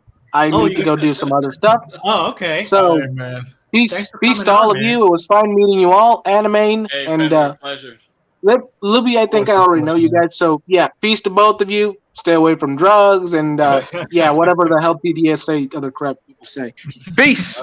This is Take care, man. Take care. Yeah, man. Shout out to Fenrir. Yeah. So we have any requests? See, we got some good treble action over here with the hot takes and the doggo. Yeah. And the dog. I love the dog. Dog was great. That's my doggy. Dog's cute. Aw, what's your dog's name? Loki. Hot dog takes. Awesome. I like that. Cool. I bet you it's a better Loki than the one we got in the show. I bet you that. Yeah. Oh, well, honestly, he is Paula needs to go, so bye, Paula. Thanks for coming on. Thanks for providing some amazing commentary, like really, really awesome stuff. Later, Paula. Paula, nice meeting you. If you ever want to collabo on some manga, talk to me. I'm looking to jump into a manga project. Yeah. Oh, he's telling me about it. It's pretty epic. It's pretty awesome. Nice. Yeah. Loki is probably more naughty than Tom Edelson. I believe it. I'll believe that too. He eats my homework. Oh, he actually ate your homework. Like that. Yeah, he did rip it to shreds. Yes. So let me ask you a question. When you went to school the next day and you told your teacher, "My dog ate my homework," did she believe you? Yeah, it was college, so she needed like photographic evidence, and she said I needed to take better care of my things. Wow. Next time, just take a picture. Yeah, like here he is in his mouth. That's like actually like me asking a girl out on a date, and she said, I say what night goes Friday night. Oh, I'm washing my hair that night, and her actually having to like spend the whole night washing her hair. Mm-hmm. That's kind of funny. But we got any requests? I'd love to see her draw some stuff. Anybody on the mostly drawing sets because of been a rough week. Oh yeah, I'm sorry about that. Yeah. But do we have any requests? I threw this one out there, so I don't want to just be the one bogarting the request, Mike. All right. Anybody in the chat? Do something anthropomorphic. Do you want her to draw like one of the Grom characters? Whatever she wants to draw. I just said anthropomorphic. I don't know if she's familiar with the capybara. Draw capybara. You know what? This is a good segue to actually showcase the Kickstarter campaign. Actually, I'm going to be doing that. So hold on, let me go here. Let's see. Oh, a great link is amazing. Yep, she would. I think she'd kill the link, Troy. She'd definitely do a great link. Yeah, Link from Legend of Zelda. Actually, yeah, any Nintendo characters, Kirby or something, she'd probably blow up. Or Pikachu. One of those is going to be easier to draw than the other. I'm really into Raichu, actually. Thank you. Nice. I need Raichu to get more love. I'm tired of his Pikachu supremacy. Cool. He just sounds cooler, right? Like Raichu. It's almost like Righteous, but Raichu. Riding Pikachu. He's rather swashbuckling, which is why I like him. So this is this is Gilly's campaign for I can't talk today. Kickstarter for Galactic Roads of Mayhem, collector's cut exclusive. So if you missed out on getting the collected volume 1 on Indiegogo, this is your chance to read and back one of the greatest independent comics that I've ever read. Like, thank you, bro. It's amazing. It blew me away, man. I've been hearing about this. Adam, man, I'm glad you enjoyed it, bro. This is incredible. It's funny because like me and Gilly have known each other for a long time, so I've known about Grom for a while, and I was kind of nervous about reading it because like, what if I didn't like it? How could I be honest with my friend Gilly if I didn't like it? And Gilly was great. Gilly's like, oh well, you know what? I just want your honest opinion. I want your raw thoughts. Yep. You know, I want you to really, really give me your honest opinion. I was like, okay, I get that, but still, I would feel awkward, you know, telling him that I didn't like it. Luckily, I don't have that problem because I read it and I loved it. It's amazing. Yep. So it's like, phew, that was close, you know. Damn, bro, you're funny, bro. You just made it seem like a friendship could have been severed. Like, if you thought it was that bad, you'd have to lie about it. I'm glad that ain't the case, man. Yeah, like I've got one friend who just can't do it, and another who will lay down my cringe.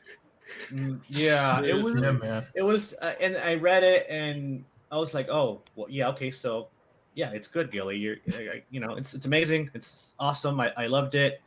The pacing, the story, the characters are all top notch. The story took risks that really pay off emotionally. And we talked about this, Gilly, and you had a hard time making this decision. I'm not gonna say what it is, but when you did it, and when I read it in the comic, I'm like, it got me in the feels. I'm like, oh, he went there, and I'm so glad you went there, because it just takes the story up like several notches, you know, in my book. Yeah, sometimes with writing, you just gotta let the story flow, and it might take you in a direction you don't want to go, and just sometimes you just gotta go there. Yeah.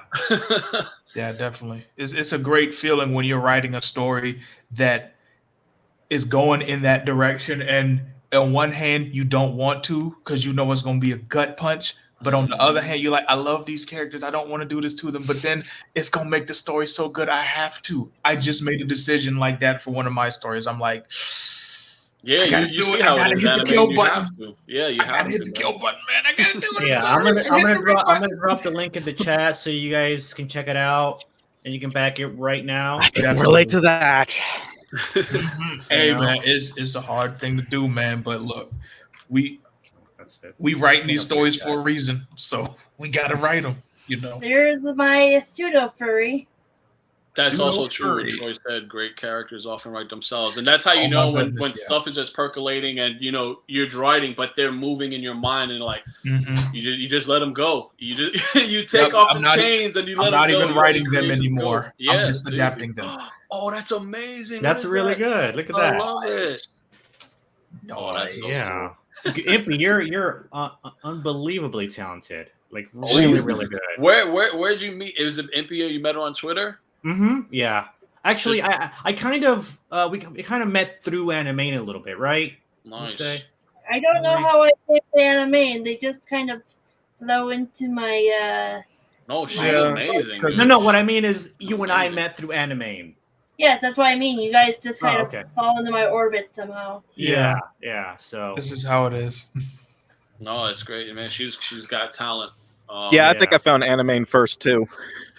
Yeah, because I have my own brand of hot takes, but that's another story.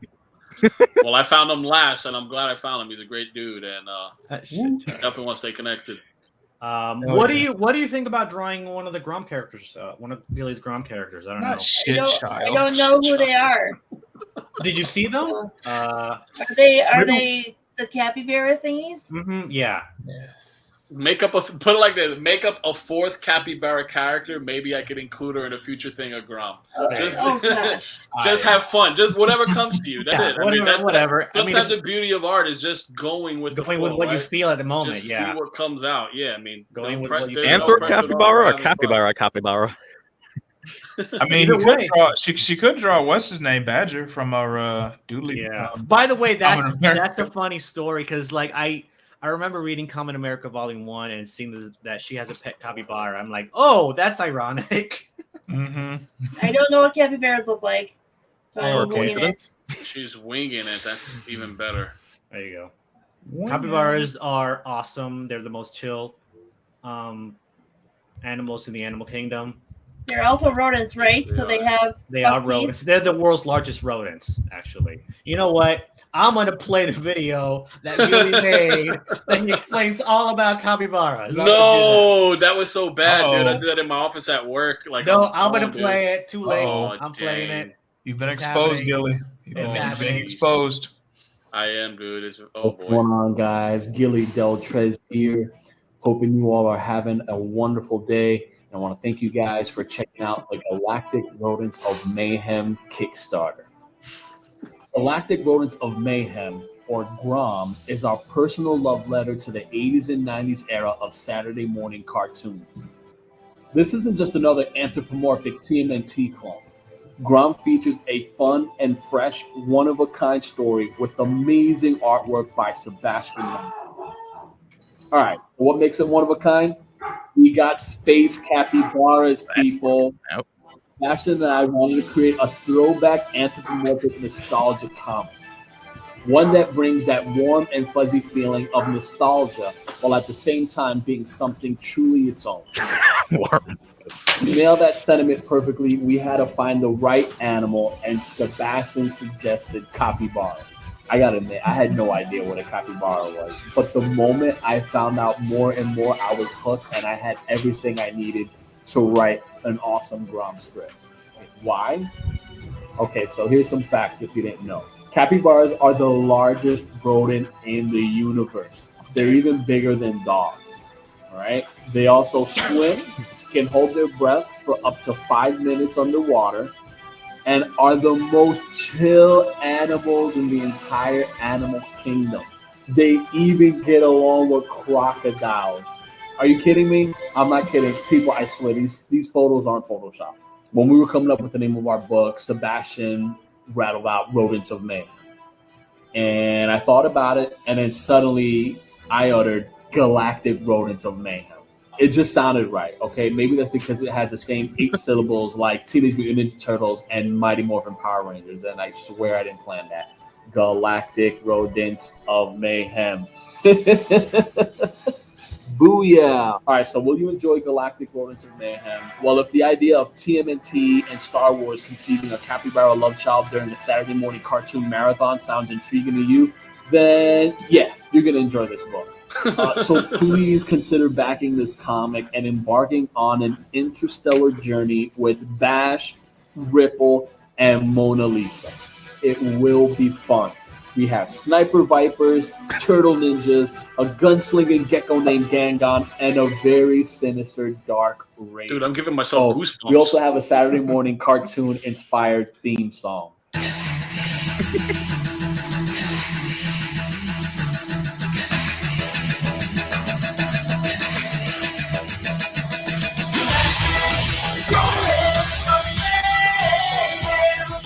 If you like what you see, definitely consider backing our project and securing your exclusive collector's issue of Grom #1. It's going to be really special.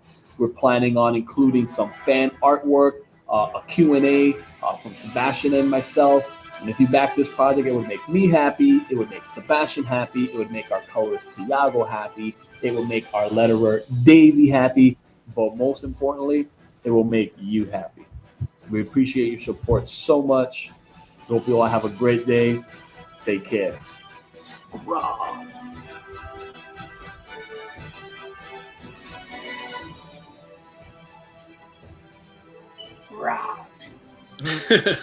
Okay, this video is fire, but I need us to highlight this comment from John. Well, I'm sold. This is perfect. What do you say? Well, there you go. Damn it, you 100%. Jesus right. Christ, I love that comment. Thank you, John. Oh man, that comment. I got to screenshot that comment. It's so beautiful. Too good. Almost like this book is too good. Man, yeah, they may be rodents, but they're also goats. I got a character for you. What do we got? Oh boy. Oh, nice. Okay, see, you were neglecting because you don't. Damn. Those are like glasses, right? Not like sunglasses. Yeah. Like reading glasses, right? Okay, so you gave my guy here some reading glasses. So, see, Gilly, you were sleeping on. See, you were being a bigot and you didn't even know it because you don't have any bifocal representation on your team, and now we do. So, MP fixed your group. MP fixed your group. You're welcome. Nice. Do better. I like Thank you so much. But seriously, though, that's what's up. Having an old guard, a member of the old guard can benefit stories. There you go. I like that old guard. We got a name or no name yet? I just came up with on the fly, so no. Okay. I like Next that. I gotta screenshot that. Yeah, because I'll send this to Sebastian. We're gonna the old guard, someone from the old guard that's gonna guide our capybaras somewhere. Mm-hmm. Already screenshotted it. Very cool. Yeah. Amazing. But Grom is literally fire. Literally, it's fire. I appreciate that, man. Guys, I don't want to head out, especially after we got a fourth character and there's a lot of energy here. And just the inner kid in me wants to stay chatting because I miss the days I'm from New York where you just sit on the stoop and you just chat. And this kind of reminds me of that, but virtually. Yeah. My wife has both kids. And she's like, get out here. Father duty. You gotta go relieve her. You gotta tap her out. Duty big time, dude. Yeah, you gotta tap her out. Go tap her out. Man. Leave her. I just want to say, guys, Ron, thanks for doing the stream. John, thank you for the comment. G for stopping by. Impy, it's a pleasure meeting you. I hope I could work with you one day. Animane, again, you already know your volume 1's coming in the mail. I appreciate your video. It was great. And I want to do more videos, man. You're gonna send her you gotta send him a physical. Awesome. Yeah, dude. That after that video, I gotta show love, man. He's gonna get a full signed copy on me, and thank you so much. And Lutzberg, nice meeting you, and appreciate what you're doing, and hopefully you'll find what's gonna stick on that wall, and hopefully it'll be beautiful. Mm-hmm. All right. I have a question for you guys. What's that? Is this a good link? That's an awesome quick draw link. Awesome link. Yeah. Oh, I love it. Guys, be good. Till the next one. I'll catch you. All Take right, care, man. guys. Bye. All right, later. All right, farewell. Yeah. Been lots of neat new So, people to see now. You want to hear the terrible story of betrayal, creativity, a dumpster fire of a reboot, and what eventually led to what I'm working on now? Yeah, that sounds. That could be anything. Well, it goes back about 20 years. Wow. Okay. Yeah. So once upon a time, I went to high school with one Louis Lovehog, also known as Linkara. Oh, I've heard that name. Yeah. Okay. Now he is a comic book reviewer now, and we've been friends since about 2001. And after so about 2015, I'm looking for a project because I'm actually very depressed. So I need something to keep me out of the abyss, So I'm like, oh my gosh, Lewis's old webcomic, it's public domain now. I could probably work with that. I'm already working on some stuff at the time. But I thought I could make something out of it. It isn't a good comic by any stretch. But he had passion, making it, even though it's not good. And it just, I went through that journey, and I started how do I take this thing? And I already liked doing fix it, what ifs in my head, I remember watching that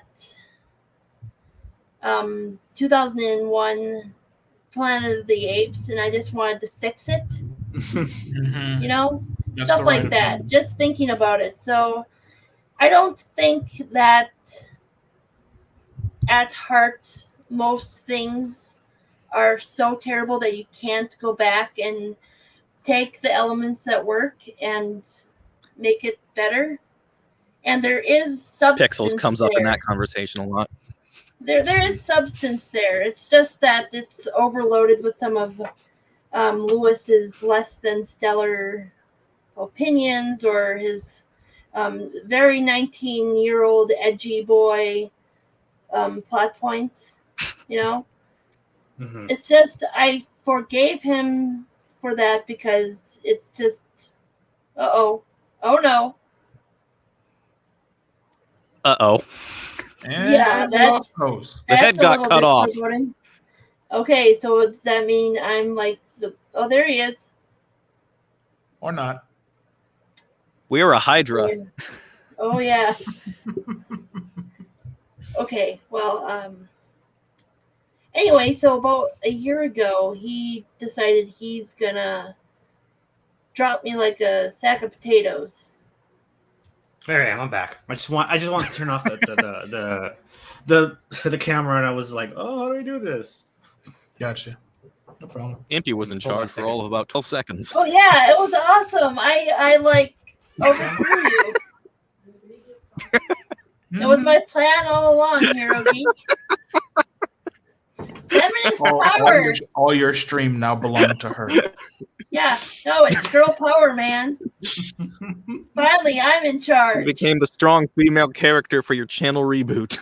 Yeah, right. Exactly. No, you're supposed to give me this power, the powered sword, so I can become He-Man. Yeah, that's what they're gonna do in the next season. I think. I don't know. They're gonna have the black woman become the new He-Man or whatever. I think. I don't know. That's what I heard. All right, so the backstory of this comic is pretty lame. I'll just say that. It's just it has a sad ending, and I was already kind of moving away from the source material before that we had our falling out, but the biggest part that I took from that source is the beginning of the superhero universe. Like the comic starts on day one. There's a total disaster. And then I'm feeding into some of the terror that we felt because I was in the thick of it when George Floyd died last year. And we had fires in my neighborhood. Wow. I live in the Twin Cities. We had one of the strip malls near where I live. I don't live here. I just kind of work around here. But they had to knock it down because someone lit the shoe store on fire or something. Wow, so you've gone through the shit. Yeah, they torched a pharmacy. They torched a few other things. It's nice to see that everything's kind of rebounded, but I think the story that I want to tell now is that even if things go horribly, people will step up to do something about it. Yeah. By the way, if you hear some yelling, don't pay attention to it. It's my dad. He has dementia, and just want to warn everybody if they hear anything, No problem. Yeah. But yeah, wow, that's a lot. Impy, wow. Well, you know what? It's commendable. I mean, I think you're incredibly talented. Like a lot. I know you sent me your treatment and everything. I know you a lot of your characters. I've been to your DeviantArt page and stuff, and I definitely think that if you have you definitely have the talent. And I think I want to say that you have the drive and the motivation and the commitment to do something with your universe and to do something with your characters. I definitely want to see more. I think I can speak for Animane also, right?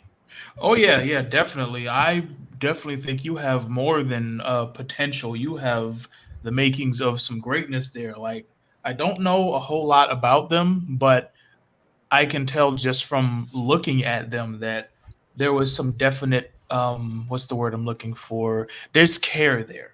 Like, I think there's definitely care there. It doesn't seem like stuff that you just pulled out of nowhere and just was like, whatever. Yeah, I like the idea of Astro Leo from what I saw. That's a really cool concept.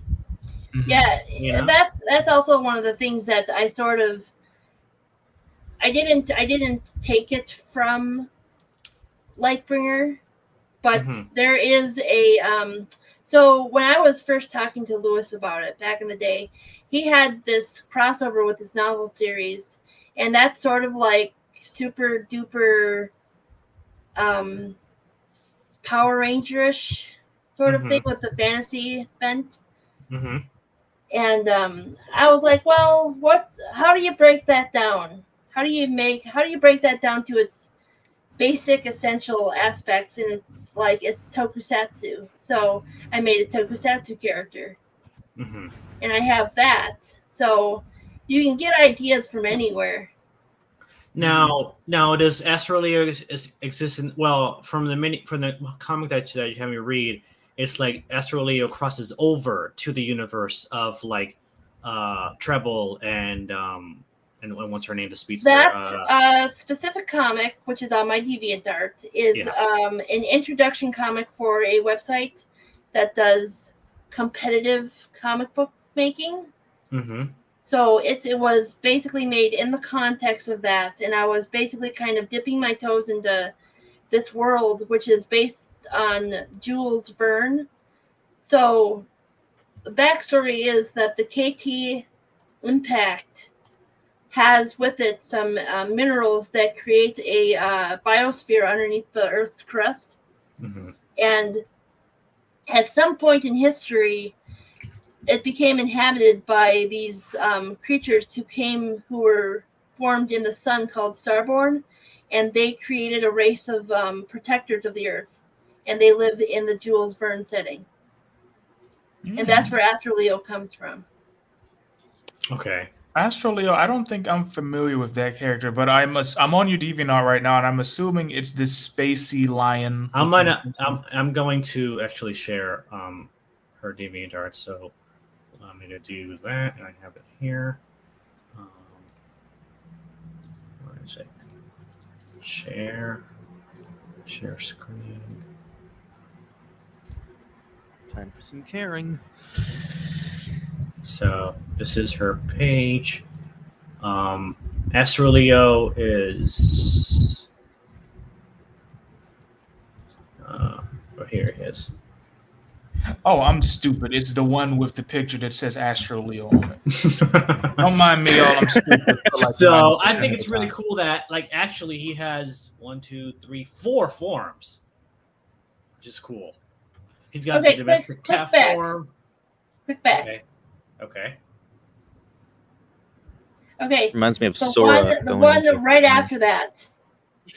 This one? No, yes, that one. Okay. And now you have the tokusatsu elements. I see. Yeah. That guy, I would read.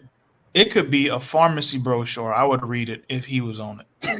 So like that's a winner right now. I don't know what you made him for. Don't me. I will draw a pharmacy brochure just to. Hey, look. If he can't motivate your uncle to take his blood pressure meds, his ass need to die. All right. And I'm going to type up a lot of fine print, and I'm going to make you read it. Yes. Yeah. Yes, I will read it. And this is Orion. I think this is Astroleo's mentor, his Obi-Wan Kenobi, right? His role has changed. He's a little bit more like Mufasa and Aslan at this point. Aslan, I love Aslan. Yeah, Aslan is awesome. He has a hell of a mane too, I gotta say. Yeah. You gotta look at Barbary lions. They are hardcore lions I've ever seen. So you see that Christmas episode, that Christmas image on the far right? This one? Right there. Yeah. Oh, what happened? They don't like you browsing without. They want you to make they want you to log in. Yeah. See, this is still when Light. Hey, wait a minute! I think I've never seen this guy. Which guy? Treble. Treble. The guy with the yellow. Yeah, Treble was. Yeah, Treble. Yeah. Yeah, I remember seeing. Yeah, the idea some familiarity. The idea with this jacket is supposed to be sonic sensitive fabric. So whenever he uses his voice, it will be like an equalizer. I'm imagining that as like the lights functioning on his jacket as such. Yeah. Yeah, you can see it here a bit more detailed in this drawing. How the colors on his jacket. I think we need a GIF of this guy. Yeah, I'm planning on it. Yes. I would like to do it before October since it is African American something or other. Oh yeah, Blacktober. I'm just gonna keep my mouth shut, or else this will become my stream. Yeah. Because you're the one who inspired me to think about Blacktober. It's like I should do something for Treble. Which is awesome. Because it's one of those things where when someone actually takes a good idea and it's like, hey, let's use this to actually promote some awesome black artists and black characters and not do a bunch of just everything is just palette swaps for like 80,000. A lot of people. Can I point out this picture above the tiger? Quality over quantity. Above the tiger. Wait. So I drew this. Not thought police. And I showed everybody, and everyone said, they look like the Totally Spice Girls, and I'm like, shit. Yeah, I can kind of see where they would have got that from. I The, mean, it's the still redhead, good. the redhead needs a redesign. She's too season 1 Willow from Buffy the Vampire Slayer. Actually, yeah. Okay, well, if you need a redhead, don't give them the. Yeah. Don't you give them the what? That's a really cool art. Need a redhead, get read, and don't give them to Hollywood. They can't touch my redheads. No, I love this armor design. By the way, it's really awesome. Definitely, Yeah. definitely. His calves are getting a redesign, but Hello, interesting. hello. And then Troy, okay, can you highlight Troy Crumbly's comment so I can respond to it? Yeah. Troy, every character design is better than the ones for the New Warrior series. Literally. And speaking of which, it's funny you should mention the New Warriors because anime. I don't think you actively meant to with the characters that you're creating for my universe, for example, with Terradome and Terradome and Crystal Gear. Like, but they have to have been back in the back of your head when you created. Not really. I really don't like for Riri Williams a little bit, but I literally never think about those people. They're that irrelevant to me. Do you see those mice down there? Yeah, I'm gonna click on the mice. Now I want to watch The Rescuers and Five Goes West. Yeah. Oh, and then the Great Mouse Detective. Have you seen? That's a great one. Mm-hmm. I decided that my universe needs a Gorilla Grodd analog, and this is what I came up with. Oh, interesting take on the Gorilla Grodd thing. Mice. That's really, really cool. Wow. I'm going to have my engineer be nailed to these characters in a cage, so the mice can keep an eye on them. And then what are they going to do tomorrow night? They're going to try to take over the world. That's what they're going to do. Exactly. You already know. That's cool. Wow, and there's Hightail, which is you're getting to the old art. Scroll up for the good stuff. Okay. Like you're going too far. I mean, come on, your old art is really amazing too. Don't sell yourself short. This is still really, really good stuff. This is good stuff. Oh, you like cute girls? Of course I like cute girls. Don't get him started, please. Scroll up. Okay. Stop. Okay. Go scroll down. This one. Scroll down. Okay. This one that they're licking this one bubblegum pop or no? Yeah, do that one. Oh, come on, shut up. Go away. Yeah.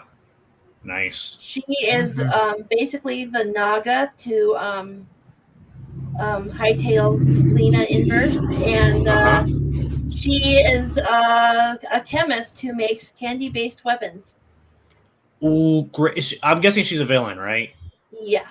Okay, she sounds awesome. That's a fun character. She puts sedatives in boxes of chocolates and sends them to security guards. Or if she really just likes them, laxatives. Now, I didn't even know about this one here. See, reverse Majin Buu here. Exactly. What? Wow. A reverse Majin Buu, you said. But MP, I don't want to ever hear you putting your stuff down ever. It's not that I'm putting myself down. It's just that I lack experience and I need to get it. Oh, you're well on your way. You have talent. You have the base. You have it. You have to develop it, but you have it. A lot of people don't have it, and no matter how hard they try, they can probably never get it. You have it. But Hero Geek, that some people don't even know what it is. True. Well, they're gonna find out when that Kickstarter she's got a bad case of gotta go fast.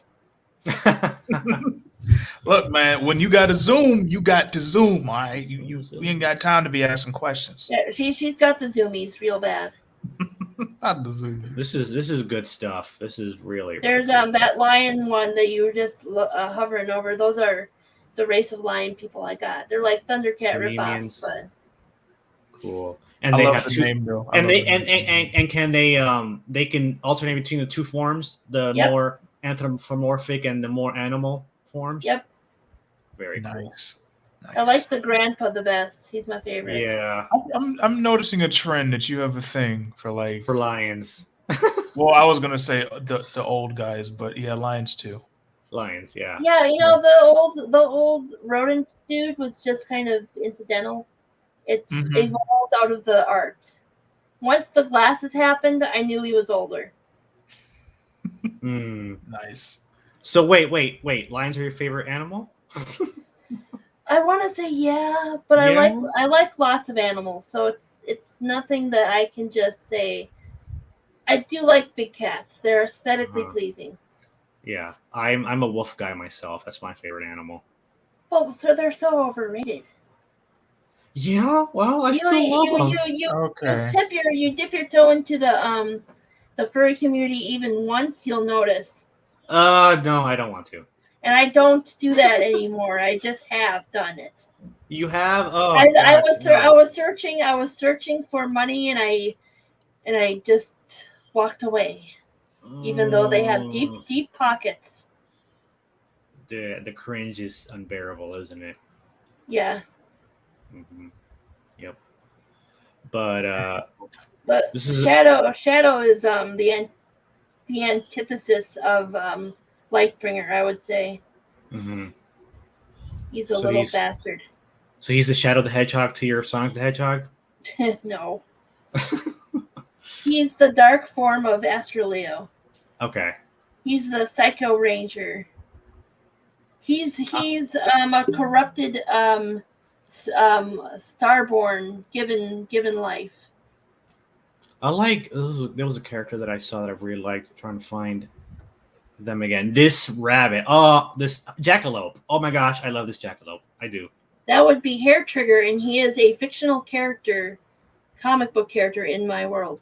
Oh, okay, cool. And he might get screen time because I think I want to do holodeck stuff, so he might be able to interact with the character. So is he like a comic book character, like a cartoon character? Like I want to say cartoon character.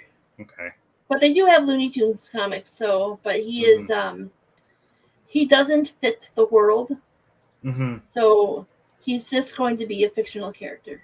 Very cool. Oh yeah, why don't you tell Anime your idea about having characters from other creators be comic books in your universe? Yeah, I have the father of Lodestar, who is the character I replaced Lightbringer with eventually.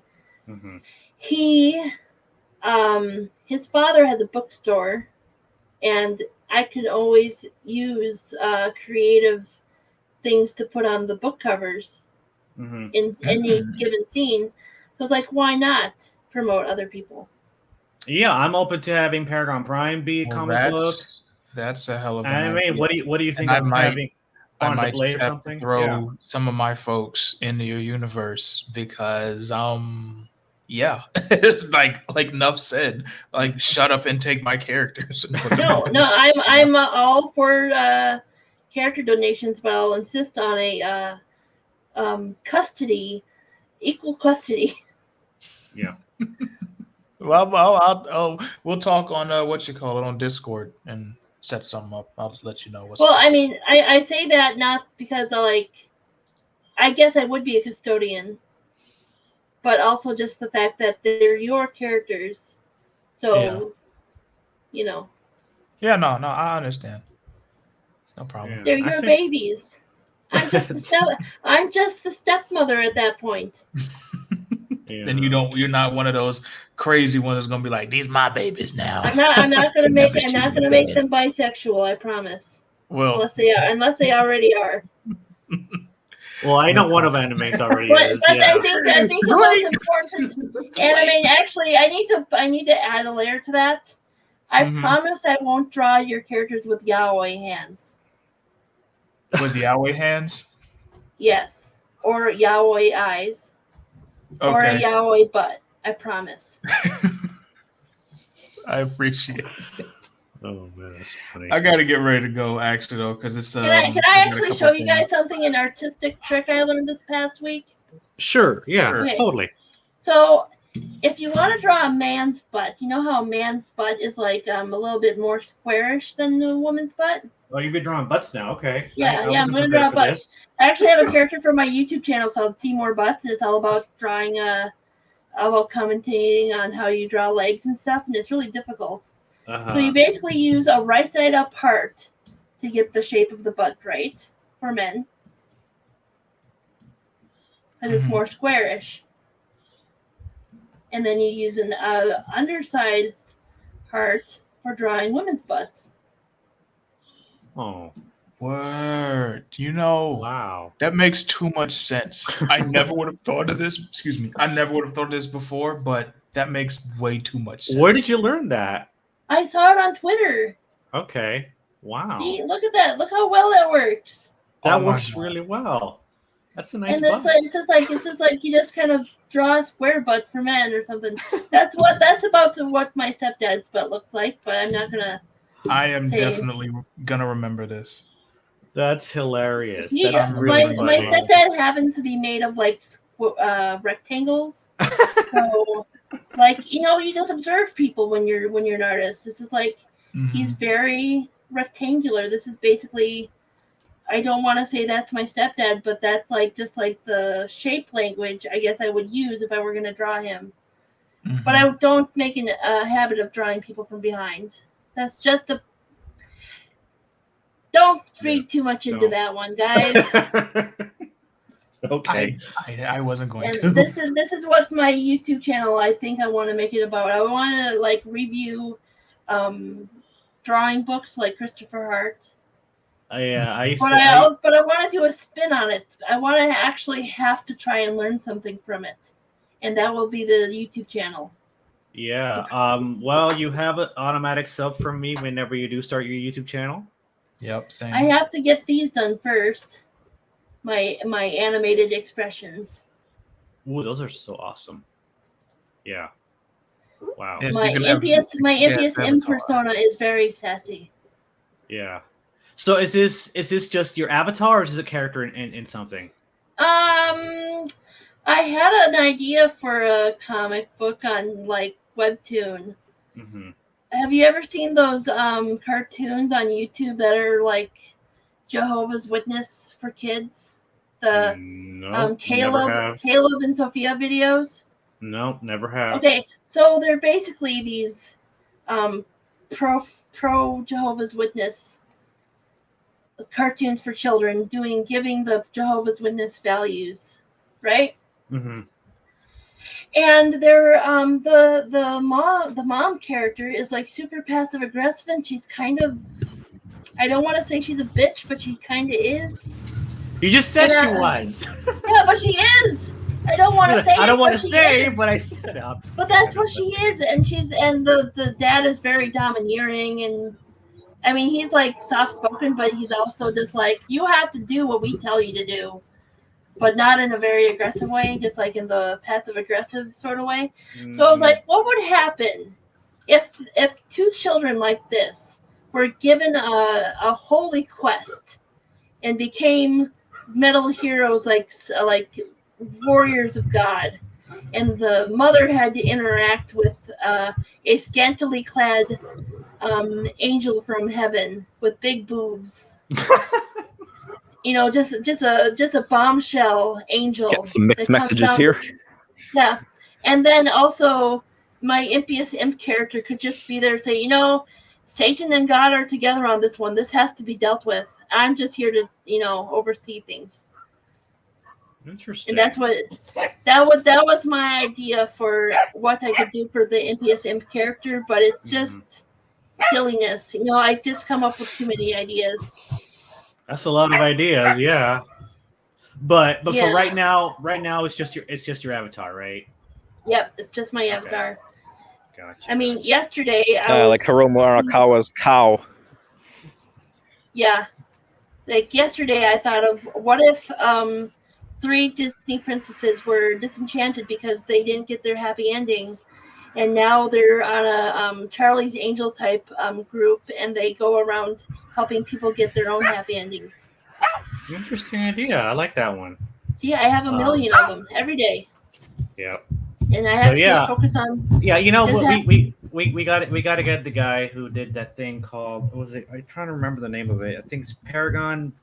It's like stalwart hero. Something. Stalwart Superman. Something like Stalwart. that. I don't know. I kind of anyway, like. Who I made vaguely that? heard of this guy. I think Eric D. July made that. Maybe. Somebody did. Right. It was shoot. The name is on the tip of my tongue. Dare I say that there's someone in this chat that kind of sounds like that guy? Nah. See, I wouldn't know if that guy came around. Like, he definitely ain't here. But we should find him. We should. I think he's out there somewhere. I think he's coming up with a really good idea. He's incredibly handsome and super talented, and yeah, he's like the best person ever. Didn't he start like an OnlyFans or something a couple weeks ago? I'm pretty sure. Almost confident he started OnlyFans. Right. And I don't know. But check this out, guys. I gotta get ready to go. All right. But it was cool coming on. It was great talking to all y'all, chatting it up with the folks in the chat. Great to finally put some voices behind these two mad lads mad lass, excuse me. I'm just rattling shit off the tongue here. But yes, now I have voices to connect to you all. So I will definitely be reading your tweets and your voices now. Thank you for that. That's funny. But all right, y'all have a good one. Thanks for coming on. I appreciate it. Have a good one. Yeah, man. Deuces. All right. Bye-bye. Great hearing you. And then there was 3. Yeah. So yeah, how's it going, Lugs? How do you pronounce how do you like your name said? Lug Berserk. Lug Berserk. Okay. Gotcha. So yeah, I get asked about that a lot. because it's like you don't really know how to pronounce it. You don't really know how to say it. Hello? Ooh, look who's coming on. It's just UG82. Yes. He's one of the writers on one of my comics for my universe. So, does he want to come on? Do you want to come on? I sent you the link through Discord and through Twitter. So if you're free and you want to come on, it's open. We got the space. So let us know. Did Anime go? Yeah, he left. He had to go. Yeah, he had to leave. So earlier today, Lugs knows this. Earlier today, someone responded on my tweet about all the shows being brought back and how I don't want that to happen. Isn't that right?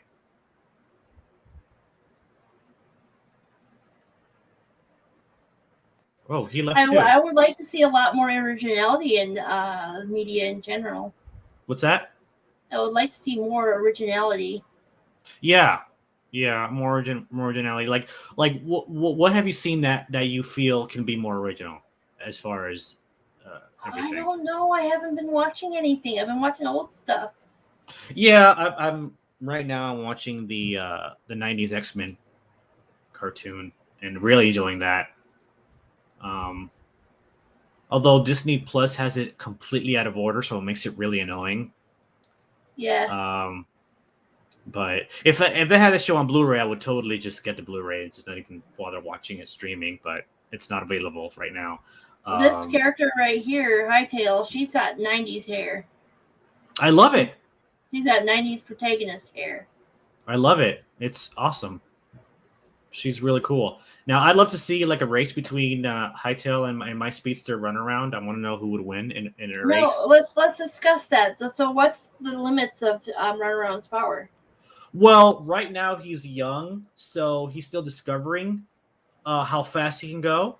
But I want to do it where like he gets faster as he grows. Like, and we're still trying to figure a lot of that stuff out. But do you have Hightail's kind of like top speed? About Mach 5. Wow, that's pretty fast. Mach 5.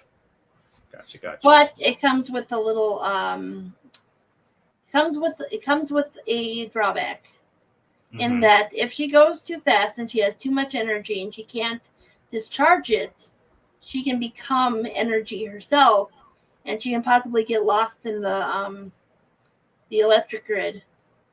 Electric grid, okay. Yeah. Interesting. So she has to watch how fast she goes at any time, at any point. Yeah. All right. Awesome.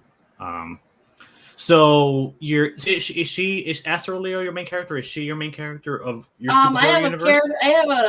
It's going to be an ensemble because I couldn't decide.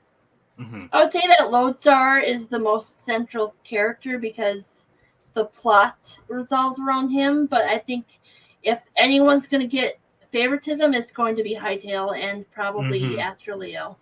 Yeah. All right, John. Thanks for joining us. You were awesome. You provided some great commentary too. I love it when people provide awesome commentary. It makes the conversation flow and it makes it keeps things moving. I love when that happens. So later.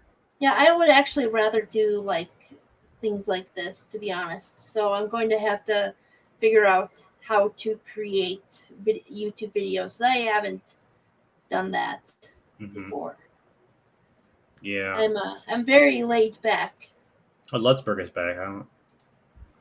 Hey, you're back. Lutzberg. Yeah. I don't know what just happened. Suddenly, everything froze up and I got disconnected. Is your internet kind of spotty? Is your not that Wi-Fi I can tell. kind of spotty? Not that you can tell. Okay. Hey, how's my sound, by the way? Because I just got your sound. You're coming in super clear, like really nice. Wow. I'm really happy about that. Yeah. This mic was only $40 too. There you go.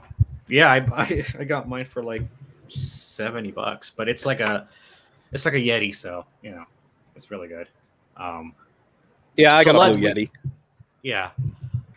So I was mentioning earlier how earlier today I had posted. There seems to be this movement on Twitter and everywhere to bring back a lot of older animated shows that were canceled, right? And there's like these hashtags and these movements and these newsletter kind of like this movement to bring back all of these shows, and I'm like, no. You mean like Owl House? Huh? Owl House, She-Ra? No. I'm talking about older Spectacular shows. Spectacular Spider-Man. Yeah, or Adventures or Spidey's Hero. Yeah, I wouldn't be opposed to any of those things, and I would also like to see here's the problem, and this is something that I pointed out. Those shows were great in their time because it was before the wokenism of everything, right? If these shows are brought back now, the woke would poison them, right? Isn't that right? The door. Huh? They're the wolves at the door. They're the wolves at the door. Isn't that right, Lug? Hello, Lug? Yeah, pretty much. Considering like what kinds of characters are there and like who's currently involved or been involved. They would just get pissed off if they did Spectacular Spider-Man again because, face it, Tiger, you hit the jackpot. That horrible, horrible line. What? That is not a horrible line. That's an amazing line. It's an iconic line. Oh. I'm speaking for the opposition. Oh, gotcha. You're playing devil's advocate. My bad. I'm sorry. Okay, so it's a read. For it. I'm mocking them subtly. Gotcha. All right. But yeah, these shows giving out a read. Like what happened? Super duper read. like what happened with Young Justice season 3 when that was brought back, for example. You know, season 1 and 2 of that show were really good, and I started watching season 3. I'm like, oh, I don't like this at all. There was a severe tonal shift with season 3, and they swapped characters' sexuality all of a sudden with just like whatever. Hero Geek, the whole show was too hard of a tonal shift for me. Mm-hmm. Because I'm a purist, I'm a Young Justice original fan, and it's like, this isn't my Young Justice. Yeah. I'm gonna go back to the comic book. Yeah. But the fact is that let's see, did Invasion work out for you or no? Invasion? Oh, is that the second season of that? Right, that was the second season, I think, right? Yeah, season 2. Season 2 was okay. It wasn't as good as season 1. I didn't hate season 2. Yeah, though. There was a time skip. Yeah, that was like, I'm not sure how I felt about a lot of that stuff, but I didn't hate season 2. Season 3 was no. I'm gonna say that I feel like it was a Young Justice in name only. Like they pitched a show, and DC Comics was like, "No, you know what? Why don't you do us a solid and do a Young Justice show?" And then they got wrapped up in that because none of the elements really feel like what the original it should have been. Not even that. It feels like a entirely different show. The tone, the characters that they used, nothing feels organic from the original. Yeah. Like these feel like completely original characters with a paint job to me. Mm-hmm. Yeah. Maybe not completely original. Well, the Aqualad was kind of an original take on Aqualad. Mm-hmm. But he was created for the show, I think. Yeah, he was created for the show, and he ended up becoming part of the comic books. I grew up with Tim Drake. He was my Robin, and then they. Well, now he's bisexual, so. I'm not going to comment on that because he's a clone. That's a clone of Tim Drake. He doesn't count. Gotcha. I know. Anyway, like the whole Arsenal thing. Yeah. Arsenal, Red Arrow, all that speedy. Mm-hmm. Arrow was only in there to make it look like Teen Titans, and it's just still not. Did Dick Grayson remind you of his former any iteration of himself? No, not really. And the thing is, though, like, so Greg Weisman was responsible for Young Justice, and he's also back for Young Justice, season 3, and he saw the opportunity that now they're on HBO Max, and then they can do whatever they want. So they kind of upped the violence level and the adult nature of the show, which I have a problem with. And also, it's super wokeified with all the, them turning Aqualad and Bart Allen also. Suddenly they're gay now. Of course they are. Yeah, and Bart Allen was one of my favorite characters. Bart Allen is where my name comes from. Yeah, Bart Allen is an inspiration for my speedster runaround. So hey, you too? Yeah. Totally. Okay, look, Hightail is now you're feeling. If you mixed Samantha Carter from Stargate SG-1 and Impulse together. Okay, and fuse them together with Potara earrings. There you go. You get Hightail. Okay, so my runaround is Impulse, Spider-Man, and Michelangelo. Yeah, those are the 3 characters that inspired. That he's like. And now we're all feeling the mode. Yeah, that was great stuff, and his episode is my favorite episode. Yeah. But anyway, Greg Weisman was responsible for that, and then season 3 happened.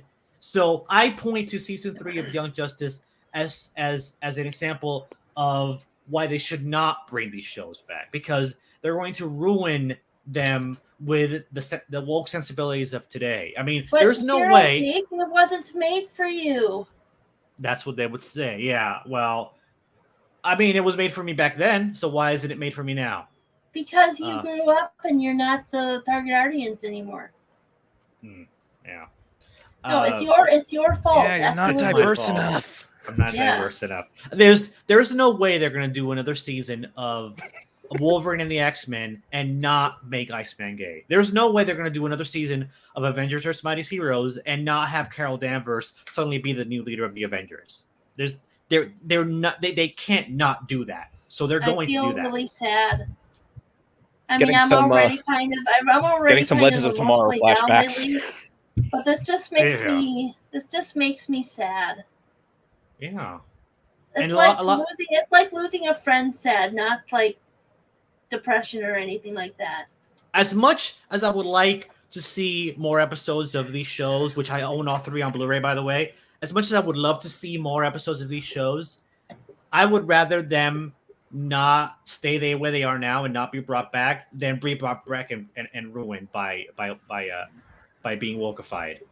I want to actually say something about what I just said about being sad. Yeah, I'd rather see some Paragon Prime. There you go. Yes. Do you guys understand what parasocial relationships are? No, enlighten us. It's where you watch a television show and then you develop a relationship. Like, it's kind of like you watch someone on TV. You're a fan of, like, say, Richard Dean Anderson, and you watch his interviews, you watch his TV shows, and you feel a connection to this guy. And you feel like it's an actual genuine relationship. That's a parasocial relationship. Some people take it the step farther, and they're kind of poorly socialized people who do that. But I think you can have a parasocial relationship with a fictional character. You can have a parasocial relationship with a cartoon if you relate to them strong enough.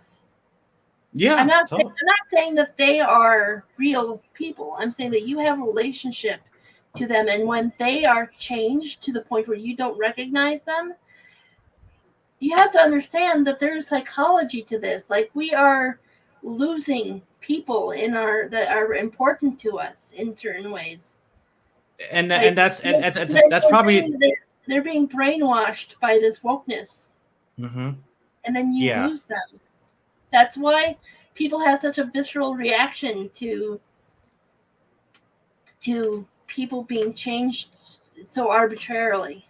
And these shows would be changed beyond recognition, and these shows that I love and that I adore and that I take a lot of my inspiration for Paragon Prime comes from a lot of these shows.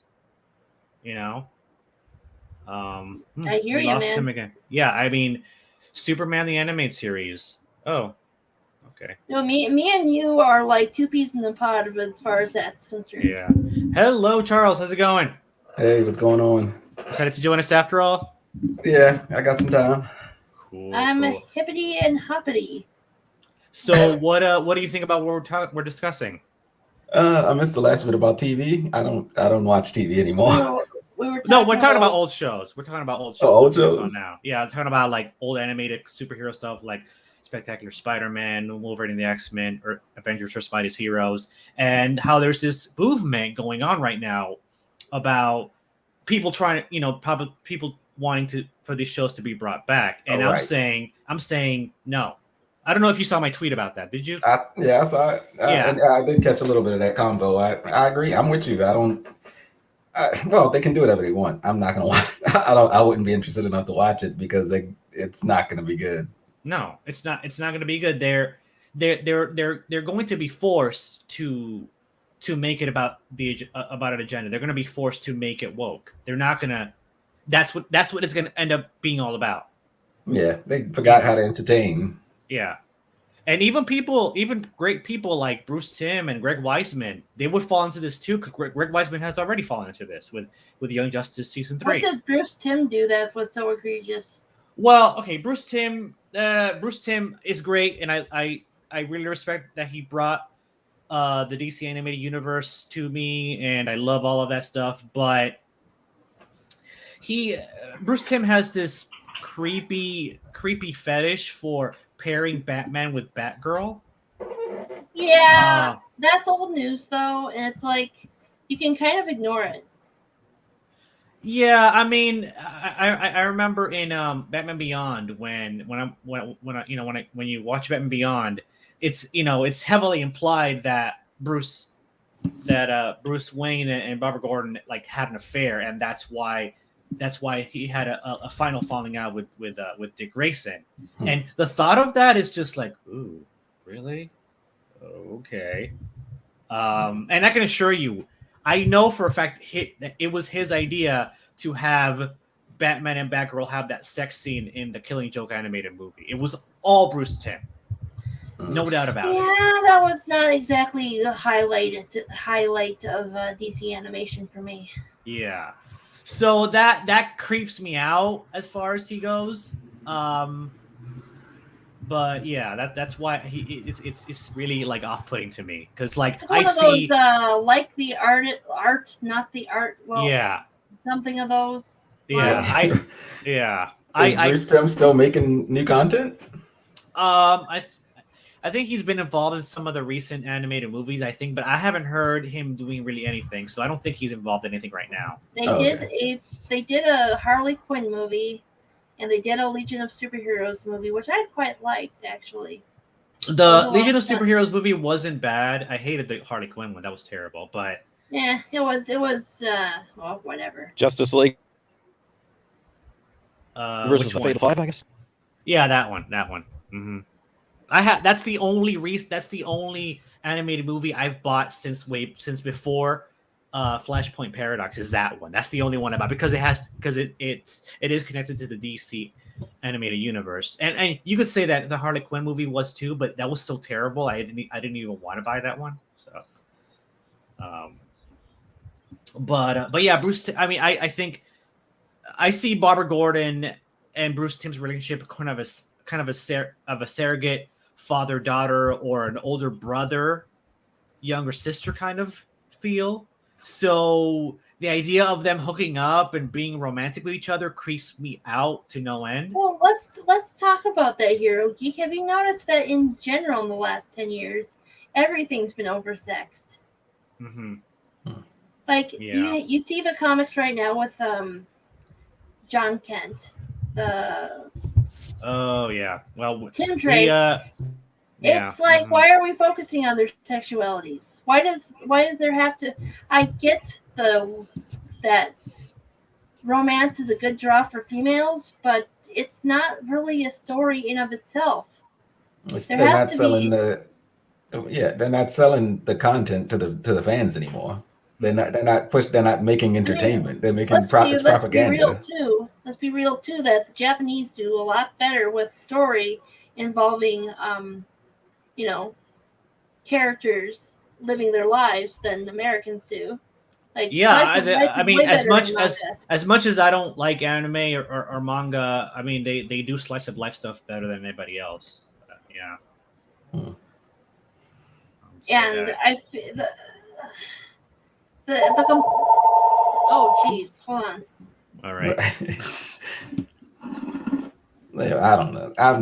I'm just done. Like I know I always see you say you're apathetic now. I'm in the same spot. I can't be interested in the new stuff. It's going to have to shock me. I mean, it would shock me, it does shock me when I'm surprised. Like I've talked about the cartoon Primal, the Jindy Tartakovsky cartoon. Mm-hmm. Okay, I'm back. But Primal by Jindy Tartakovsky is amazing. And, and there's I have to watch that. that. But I can't wait for season 2. And we've got so they're gonna do a season 2 of that. They did a week-long special, 5 episodes, and a couple months later, 5 more episodes. You know what? I'm gonna say a couple of other recommendations. Have you heard of the show Nico and the Sword of Light? No.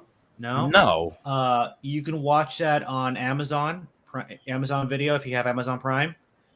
Check it out. It's 2 seasons and it's really, really good. Okay. I'm going to take one more request for you guys. Sorry for interrupting. All right. Any requests for her to draw something? And I only got 10 minutes left. I like that. I think I saw Static Shock, but no, that was her character. Oh, that's yours. Treble. Oh, cool. Yeah.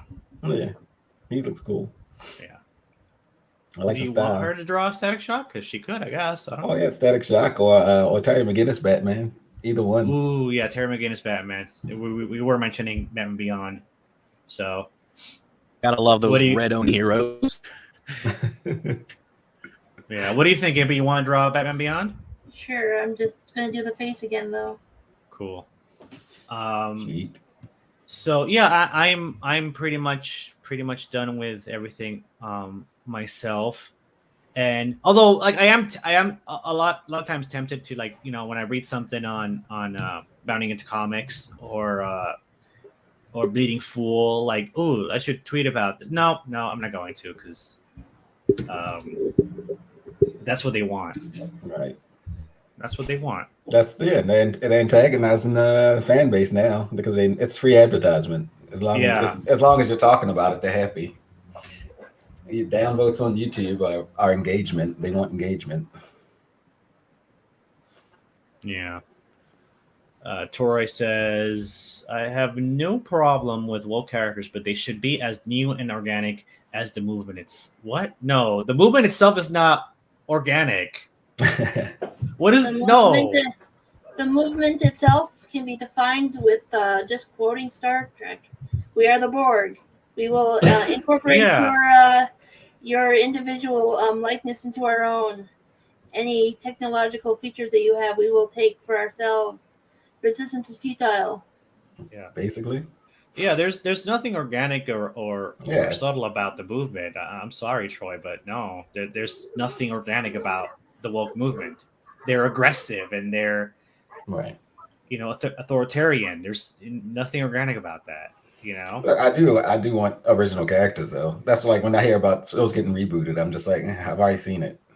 Well, their mentality is that, you know, people don't buy original characters, so we have to change the ones that you already love. I guess. You know? I know it's a whole risk aversion tactic. Hollywood just likes remakes and reboots. It's a familiar name and it's easy to sell, but there are hits that aren't. I mean, now they're just not making it. If you don't make it, how can we watch it?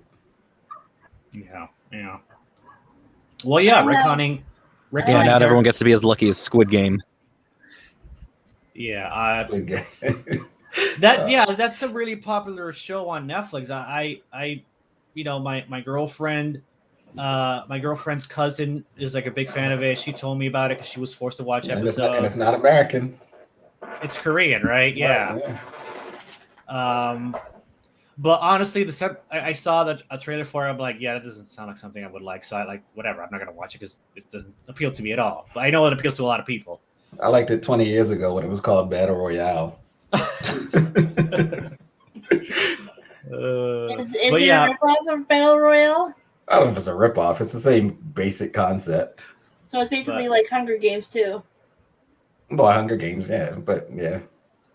So yeah, retconning decades-old characters to fit an ideology is not only lazy, but also an insult to both the fans and the creators who came. Yeah, well, yeah, you're and the sky is blue and water's wet, pretty much. Yeah, you're absolutely right, Troy. You know, but you know, I mean, rebooting and stuff. And I know what they're doing by making Jonathan Kent the one that's bisexual and not Clark Kent. They're like, oh, well, they're kind of like covering their base. Oh, well, it's not Clark Kent, but it's still synonymous with the name Superman. So they're making Superman gay, essentially. That's what they're doing. Oh, yeah, the current, I'm so torn on that one because they shouldn't. It doesn't make sense. And like, how is he just randomly bisexual? If he's been a character, I'm guessing he's been around for a while. There's a bisexual witch who turns everyone bisexual. Yeah. No, what the one that makes even less sense is Tim Drake. That makes no weird. sense at all. That's weird. Is that like in the comics or is that in the comics? Yeah, he's gay now. Suddenly, Tim Drake is bisexual. Well, they say that's like what they did with Iceman. You know what they're not bold enough to tell stories about. What's that? Young children being brought into space and groomed by an older man who might want them for devious problems. That's what they did with Jonathan Kent. that's exactly what happened to him too. Mm-hmm, it is, yeah. And he was tortured by the crime syndicate version of like Superman. So essentially, Intergang? He was, Was it Intergang? No, the crime syndicate. Like Power Man and Superwoman. Did you ever see the movie Crisis on Two Earths? Justice League Crisis on Two Earths. So essentially, there's a alternate Earth version of the Justice League that are evil, right? And an alternate version of Wonder Woman, an alternate version of Superman, And in the story, Jonathan Kent was captured by the crime syndicate and like tortured for years. So psychologically, he was tortured by people who looked like Lois Lane and by his parents. Why do they have to go so grimdark? That's what I don't know. I got out of that phase already, man. I'm done. Yeah. But what happened to DC's Elseworlds? Why can't they do all these stories in like out of canon? Beats me. I don't know why.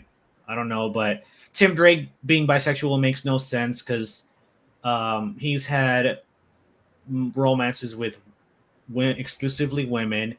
Stephanie Brown being the most famous, the most well-known romance that he had. Spoiler, who at one point was Batgirl. And they just no, he's suddenly gay now. Like Jean Grey. She tells Bobby, oh, you're gay now. Oh, I guess I'm gay now. That's it. Okay, you're right, Jean Grey. I'm gay. So is Jean Grey responsible for all the action going on in DC Comics too, considering how that they are still connected from the time that they had a crossover? Maybe. You never know. Maybe she's influencing all their minds. Like, oh, you're bisexual now. You're gay there now. you go. I drew the Batman. Awesome. Yes. I remember seeing someone talking about what if it's just Loki with the cosmic cube? Maybe. How do I make this guy have more masculine cheekbones? It's like them. Well, I got yaoi eyes, and I promise not to do that. Well, it's okay for McGinnis.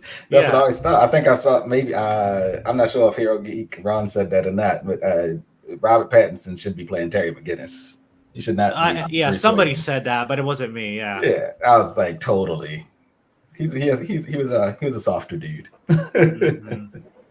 Yeah. Not your daddy's Batman. I didn't even bother watching the Batman trailer. Like I have no interest in No. movie. No. It's going to be one of the most expensive movies ever made after all these development issues. Also one of the most troubled developments. Yeah.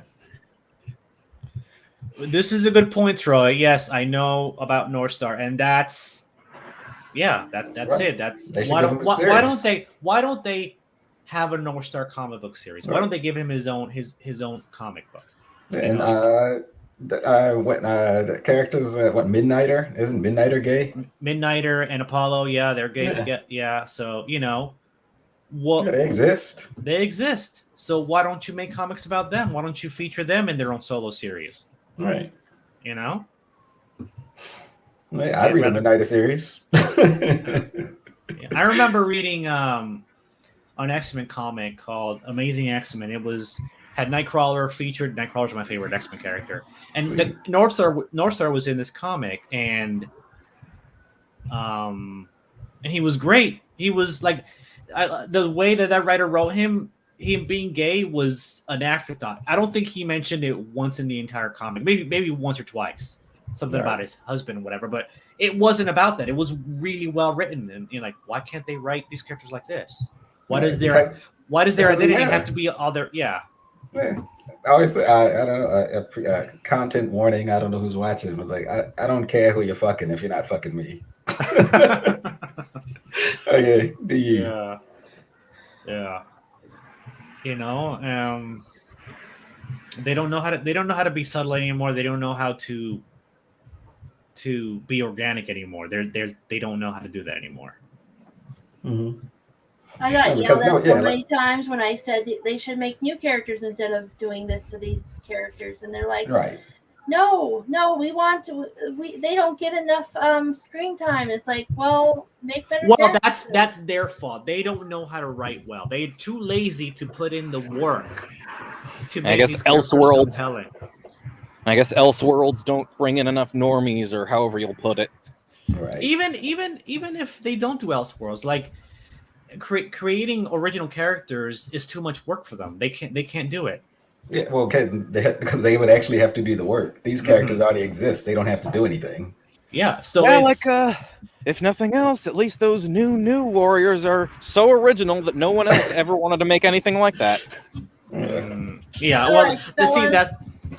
I gotta get out of here. Okay, awesome. Right. Thank you for everything, MP. You were awesome. You were amazing. Your artwork is phenomenal. Oh yeah, I'm loving this. I think I'm gonna have to see some at more. it. Yeah, keep at it. Come back. I will come back whenever you ask me to, as long as I have the time. All right, awesome. Yeah, definitely. I'm going to be doing more of these. So, Is MP, are you on Twitter or anything? Yeah, it's Impious Imp. Okay. Yep. Basically translates to I am. Hello. Hello, Nick. Welcome back. Nick is back. I am irreverent and the prince. The prince that was promised has returned. Yeah. All right, MP. Thank you for coming on. Keep at it. Keep developing your universe. Keep developing your art. I look forward to helping you out if you need help. Yep. It was great meeting you, MP, a little while ago. You're a great person. Keep up the great work. Yeah. Peace out, guys, and later. You just talk to me later. All right. I will definitely. Thank you. Yep. All right. Bye. So, so what did I walk into? Nothing. We're just kind of winding down. But kind of a couple hours of backstory. Yeah. Right. I just thought this was a 3-hour tour. Yeah. Why'd you bring a suitcase then? Yeah. Crazy. Or a GPS phone. I've just going down with the ship. We've been having fun and I stuff. will hurt my life and surrender. Yeah. But Charles here is he's one of the writers. He's the writer for Kowlin. Yes, I am. Sweet. And he's doing incredible work. Amazing stuff. Have you gotten any other art from Zilzin yet? Zilson. Yeah, no, I don't. No, not yet. I'll message him tomorrow. But just the last page I sent to the Discord. Mm-hmm. Yeah, which looks amazing. I thought so. Yeah. So yeah, if I do have a Patreon where you could get previews of all of the art for Paragon Prime and Kowlin and all the other stuff that I'm doing. So yeah, if you want to get exclusive, everybody get exclusive artwork and behind the scenes stuff, subscribe to my Patreon, please. Right. Yeah, definitely got to plug myself. Well, I would hope you would. Yeah, totally. It's your show. Might as well make the best of it. Definitely. So I'm doing that, and it's funny because I didn't think I would be doing what I'm doing. I remember putting out a tweet, any writers want to help me create my universe, and then I had a couple of great people respond, and now we're doing this. I mean, Charles is doing amazing stuff, and so is Jared. He's writing Runaround. Right. And he's doing some incredible stuff too. And it's really exciting creating your own universe, and as a person who also has created their own universe, I can confirm. Yeah, it's the hardest thing you'll ever have to do at the same time as being the most rewarding thing you'll ever do. I don't know about hard for me because I love doing the world building stuff, so it's more fun for me. No. I'm saying. I mean, I don't mean hard as. I mean hard as in. Oh, you're talking about the difference between like building versus creating. Like creating the universe is fun. Building it, not so much. Yeah. How would you really distinct that? Well, for me, creating is like you're creating the plot, you're creating the characters, the active like maybe writing the scripts. Building it is more like the outside work of like getting the books out, getting people to buy it, and then making it successful. Create your like Yeah, the promotion, the marketing, that stuff is hard. Yeah. Oh yeah, that's definitely where I'm struggling. Yeah, same here. Like I consider myself to be a really good storyteller. Like the act of creating the comics, that's the fun part. I suck at creating, and I will fully admit that is like my biggest weakness as a comic creator is just getting that crap out there. Mm-hmm. It's tough, especially when you don't think you're good at marketing or good at promoting yourself and stuff. I've had to learn like how to do that a lot because I used to be terrible at it. I think I'm better now. I mean, what do you guys think? You think I'm good? I'm kind of okay at it. Well, you got Clownfish TV to respond to you, so you're probably doing something right. Yeah, they responded. Well, in a way, that's the whole point of the stream. Yeah, well, he came in way later, so and we I caught us at the beginning. We need to make a clip episode right. just specifically for him. I saw the that Star Wars girl stuff, but I didn't know Clownfish. I didn't catch that. Yeah, both Neon and Geeky were dipping their toes, and like this is like a few days ago, and they're still talking about it as early as like 3 hours before the stream started. Mm-hmm. Wow. Yeah. And we're still not sure if it was me that triggered them, or if it was something else someone else that the timing was just convenient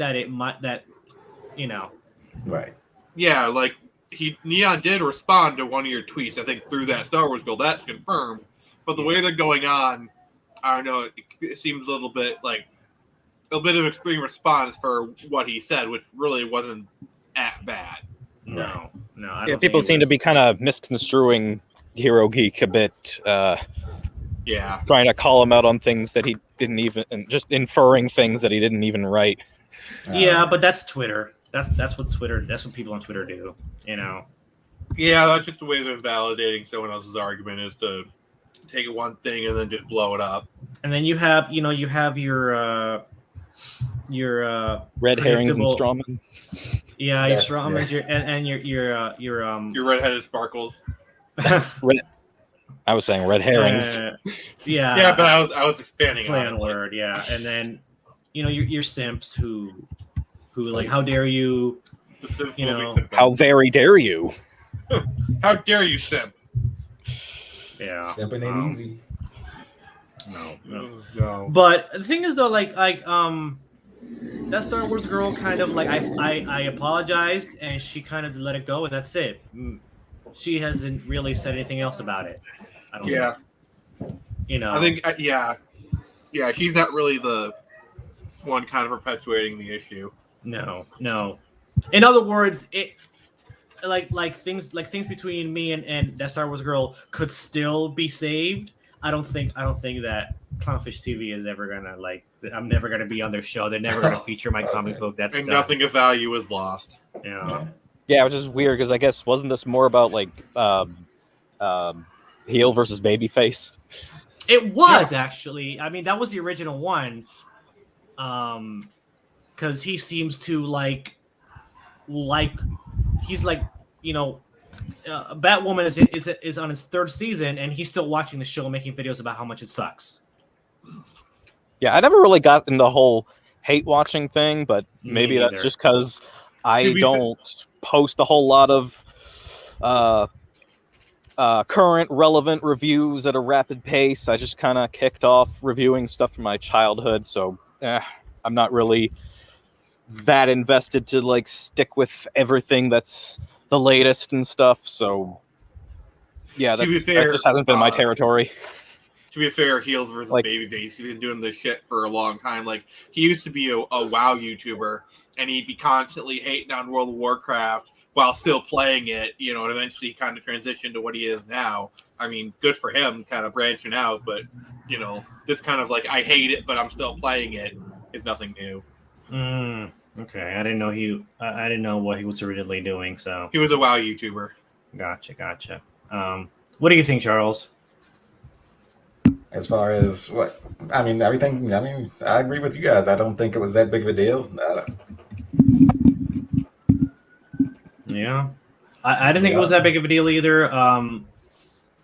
The thing is, this isn't the first time that something I tweeted, I don't think it's a big deal, but everybody blows it out of proportion. And like the one part that was a bad call, you apologize for the you know, like it was revealed that Star Wars girl has done stuff to support any people. You realize you're wrong, and you manned up and you apologize. So it's like, you know, right, and then it should be over at that point. At least with her, with her. If somebody agrees, if somebody actually can defend, if what you're saying is true, why would they be mad? I mean, if they're doing it, just say, "Oh, he's right." Oh well. Last thing we need is infighting. Yeah, that's too late for that. Yeah, well, yeah, that's way past that. I mean. That's just the way that's the way getting this community flashbacks works. to the whole Zack Snyder on Geeks and Gamers thing. Oh my god, the thing was such a shit show. Like, oh my god. Yeah. When it gets so bad that even Geeks and Gamers has to do a video saying like, "Hey guys, chill out." Yeah. That's how bad it got. Like, oh my god, it just actually gotta respect Geeks and Gamers. I think he handled that situation with a little bit of class. Like, I think it was just the fans. Yeah. Yeah, but they stir them up. Yeah, the fact is that I don't know. Like, my prediction is like the only reason why, if it was me, we're still not sure if it was, but if it was me, the only reason why they would react the way they have is if I hit close to home, if I hit any kind of mark. Exactly. If there was if there was any truth to what I said, and they see that, that's why they're reacting that way. I think they might have said something about something going behind the scenes where like that was something that was like on the table they were thinking of, and now you just like brought a spotlight on it or something. I don't know. I did they say that recently? I don't know if they did.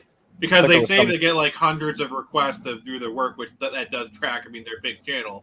Of course, they're going to have lots of people like that. But I think there was some kind of tweet where they said something about making some kind of shift to highlight more indies or something. Oh, did they? Okay. I mean, that'd be cool. I mean, you can't really bask on hate for forever. People get tired of it eventually. Yeah, that's what I think. And I don't know. I make it a point to do that in my channel and to do that as much as I can. Yeah, honestly, I think that's kind of where we're at right now with society. People are getting tired of the constant cycle of hate. Like, oh, I have to hate this thing this week and then this thing the next week, and people are just getting tired of constantly screeching at the clouds. They just want to go off their lives, live it, you know. Yeah, and I think, I mean, and you know what? It's there's nothing wrong with that, but if they did other things, like, you know, you have a 20-minute rant video about what you hate or what the latest episode of Batwoman. At the end of that video, why don't you just take two minutes to showcase an Indiegogo campaign that you thought was interesting? Yeah. Yeah, like that would be way better than like what they are doing. It would be simple and it wouldn't take away from their content. Like, okay, butter. They did most of their view. They got their attention. They got the views. They got the money from hating on this week's woke nonsense. Yeah. And then, you know, kind of just, you know, they got the negativity. Why don't you just put a little positivity back in the mix? You know, exactly. Like, I don't think that's asking for a lot, but apparently they do. I don't get why it's like that with the comic book. I mean, I can understand hating on TV. There's so much TV to choose from. There's so much money involved. But when it comes to comic people books, do watch it. People do watch these videos where they want you to hate on stuff. They want you to clown on it. Right, but then when it comes to comic books, profitable. nobody's making money in comic books besides like Five Guys. So when it comes, there's no reason to be fighting in comics. Burgers and fries. Burgers. Yeah. Five Guys, burgers and fries. Right. But yeah, like watch out! We're now a Gamergate stream. You know. But yeah, like if I just like more or less really hate something, I don't pursue it. I don't feel the need to cover my life in it, surround myself with what I had. I just I'd rather just not have it around. So I guess I just have naturally found more of an inclination to just avoid it rather than pursue it. Yeah, I follow the Simpsons model. Just don't look. just don't look. You know, that's basically I guess that's one part of being small and not having to chase trends. Yeah, you know what? I don't chase trends. And I said this earlier today, but there's a comic book called The Dragon Guard, which is a love letter to 80s cartoons like He-Man and Thundercats, right? And if you take a look at, you know what, I'm going to put it up so you can take a look at it. Let me see. Go down to... Where is it? Hold on, I gotta log in.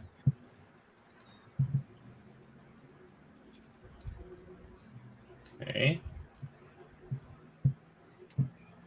Okay. And yeah, so this campaign is heavily inspired by 80s cartoons like He-Man and Thundercats, right? Mm-hmm. And it looks amazing. And you would think that with as many videos as, you know, Clownfish TV makes about Masters of the Universe, that this would somehow get on their radar. You would imagine it would, right? Because it's directly related to that kind of thing. But no. Let's see. Stop screen. Okay, I want.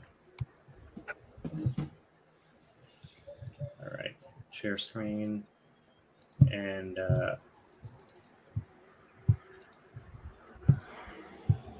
you see it? Yeah. So this is the Dragon Guard. That art looks amazing. Yeah, this is the Dragon Guard. You know, a jaw-dropping tale of fantasy inspired by cartoons of the 80s and epic comics of the 90s, and you could see here the influence. Yeah, I don't know why I was expecting something more cartoony. That looks like the 90s came back, and it is awesome. Yeah, I guess the title, like the Dragon Guard. The first thing that popped in my head was the Lion Guard. But look at this. This is amazing. You could see the influence of He-Man and Thundercats, Conan the Barbarian. You know, Conan was like the inspiration for He-Man, right? He-Man. That's true. That's true. So look at that. This is Mumra and Skeletor mixed together right here. This guy. Holy shit! I love it. Skyward, eat your heart out. He's got the Eye of Thundera on his head. This is wow. This is Mumra, Skeletor, and King Hiss also, like, all mixed together. This is your Tila character, you know. Old school Tila, not the I'm gonna take over the show Tila. Yeah, that version of Tila. He's very Xena. Yeah. So this is, and whenever I've tweeted about this comic book a lot, like on my Twitter. I don't know if any of you've seen it, but I tweeted about it a lot. I haven't tweeted about it recently, but whenever I remember to, I got to tweet about this comic book because people need to see it. It looks like a modern era 90s comic. Mm-hmm. Yeah. And it looks incredible. Look at that art. The art looks phenomenal. And I refuse to believe that Clownfish TV does not know about this comic. Oh, they know about it. I guarantee it. You know, I refuse. So why, if their channel is a lot about, like, if they talk about He-Man and She-Ra, as much as they do on their channel, why is this ignored by them? You think they'd want to, like, present an alternative or something? Yes. Exactly. Beat them to the punch. Talk about it on your channel. I have. We're talking about it right now. Yeah. We're literally doing it right now. Yeah. I mean, well, yeah. Okay, I haven't checked literally right this moment. We're doing exactly that. Yeah. So I mean, I guess technically. So this is it. I mean, the evidence of what I'm saying, we're talking about it right now, and I'm showing you evidence right now on screen. Okay? Yeah. They know about this comic. Right. Okay? But I haven't seen a video that they've made about it. Maybe I'm wrong. Maybe there is a video that they've made about it. And if that's the case, my bad. But I haven't seen it. And I don't know. Maybe it has slipped under their radar. I mean, really, how much do they make? Like $50,000? I mean, that's not really slipping under the radar for making $50,000. No, and I assure you, if I'm sure someone has messaged them about this comic. Oh yeah, Somebody. I'm sure someone has tweeted them about it or yeah or whatnot. Like that would be yeah. You know, there's no. I have a hard time believing they don't know about this comic. You know, I just do. So it's called The Dragon Guard. Mm-hmm, The Dragon Guard. I'm searching on YouTube right now, see if there's anything that pops up. Oh my god! So I searched The Dragon Guard. Mm-hmm. 1, 2, 3. The fourth video is Geektastic Duo, The Dragon Guard, the Power of Nostalgia. Yeah. Like literally the first thing we search Dragon Guard to talk about it is your video. So yeah, we made that video back when he launched the campaign like a couple of years ago. So we made a video about the Dragon Guard already. Yeah, practicing what he preaches. Okay. You know. Yeah, I'm just looking.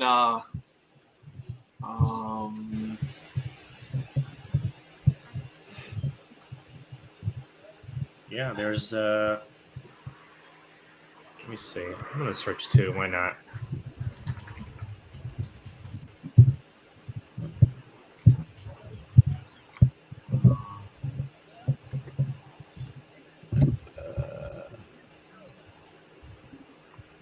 Let's see here. The Dragon Guard. Clone 5. Yeah.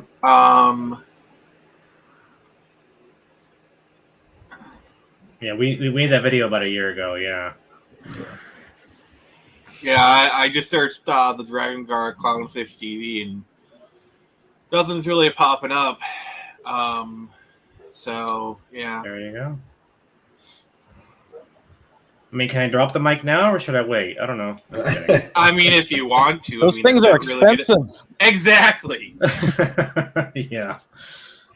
But I swear every time I see someone actually drop the mic, I kind of wince a little bit. Yeah. They don't know how to properly take care of equipment. But yeah, there's barely any videos about it, right? There's mine and there's a couple of other YouTubers that have made videos about it, but not much.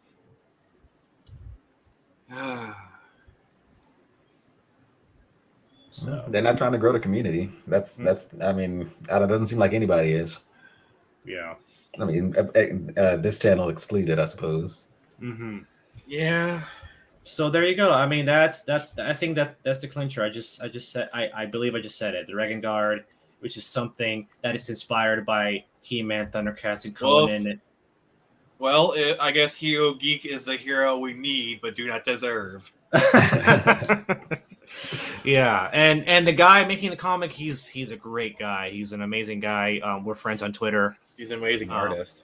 He's an incredible artist. Yeah. So there you go. I kind of just put it in a nutshell for everybody. Yeah.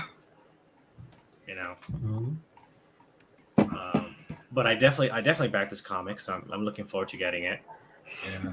Yeah. Well, since I was so late to the show, did y'all talk about any Indiegogo campaign or crowdfunding campaigns? I'm not. We did. We spoke about my friend Gilly's Galactic Roads of Mayhem. He just launched. Right. Okay.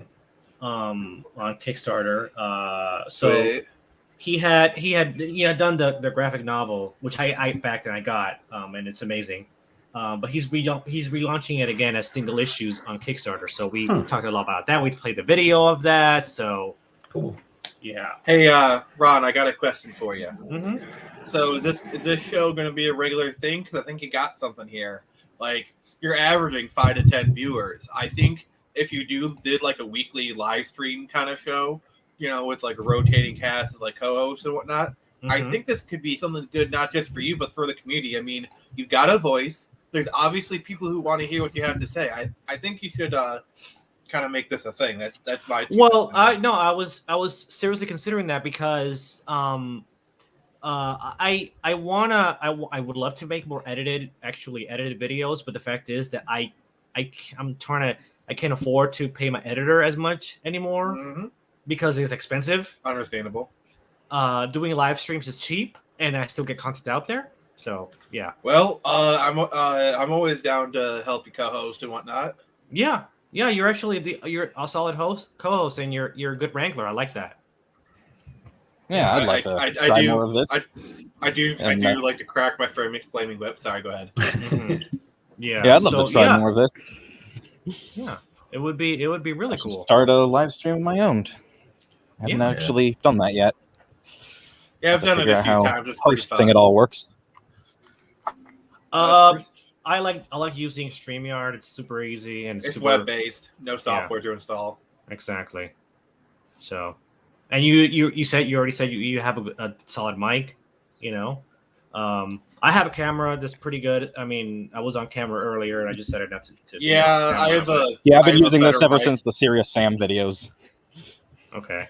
Yeah, I really need to. If I'm going to be doing this on the regular, I really need to bust out my snowball ice. Like I have that, and I even have a pop filter I can use. I'm just using my laptop mic right now.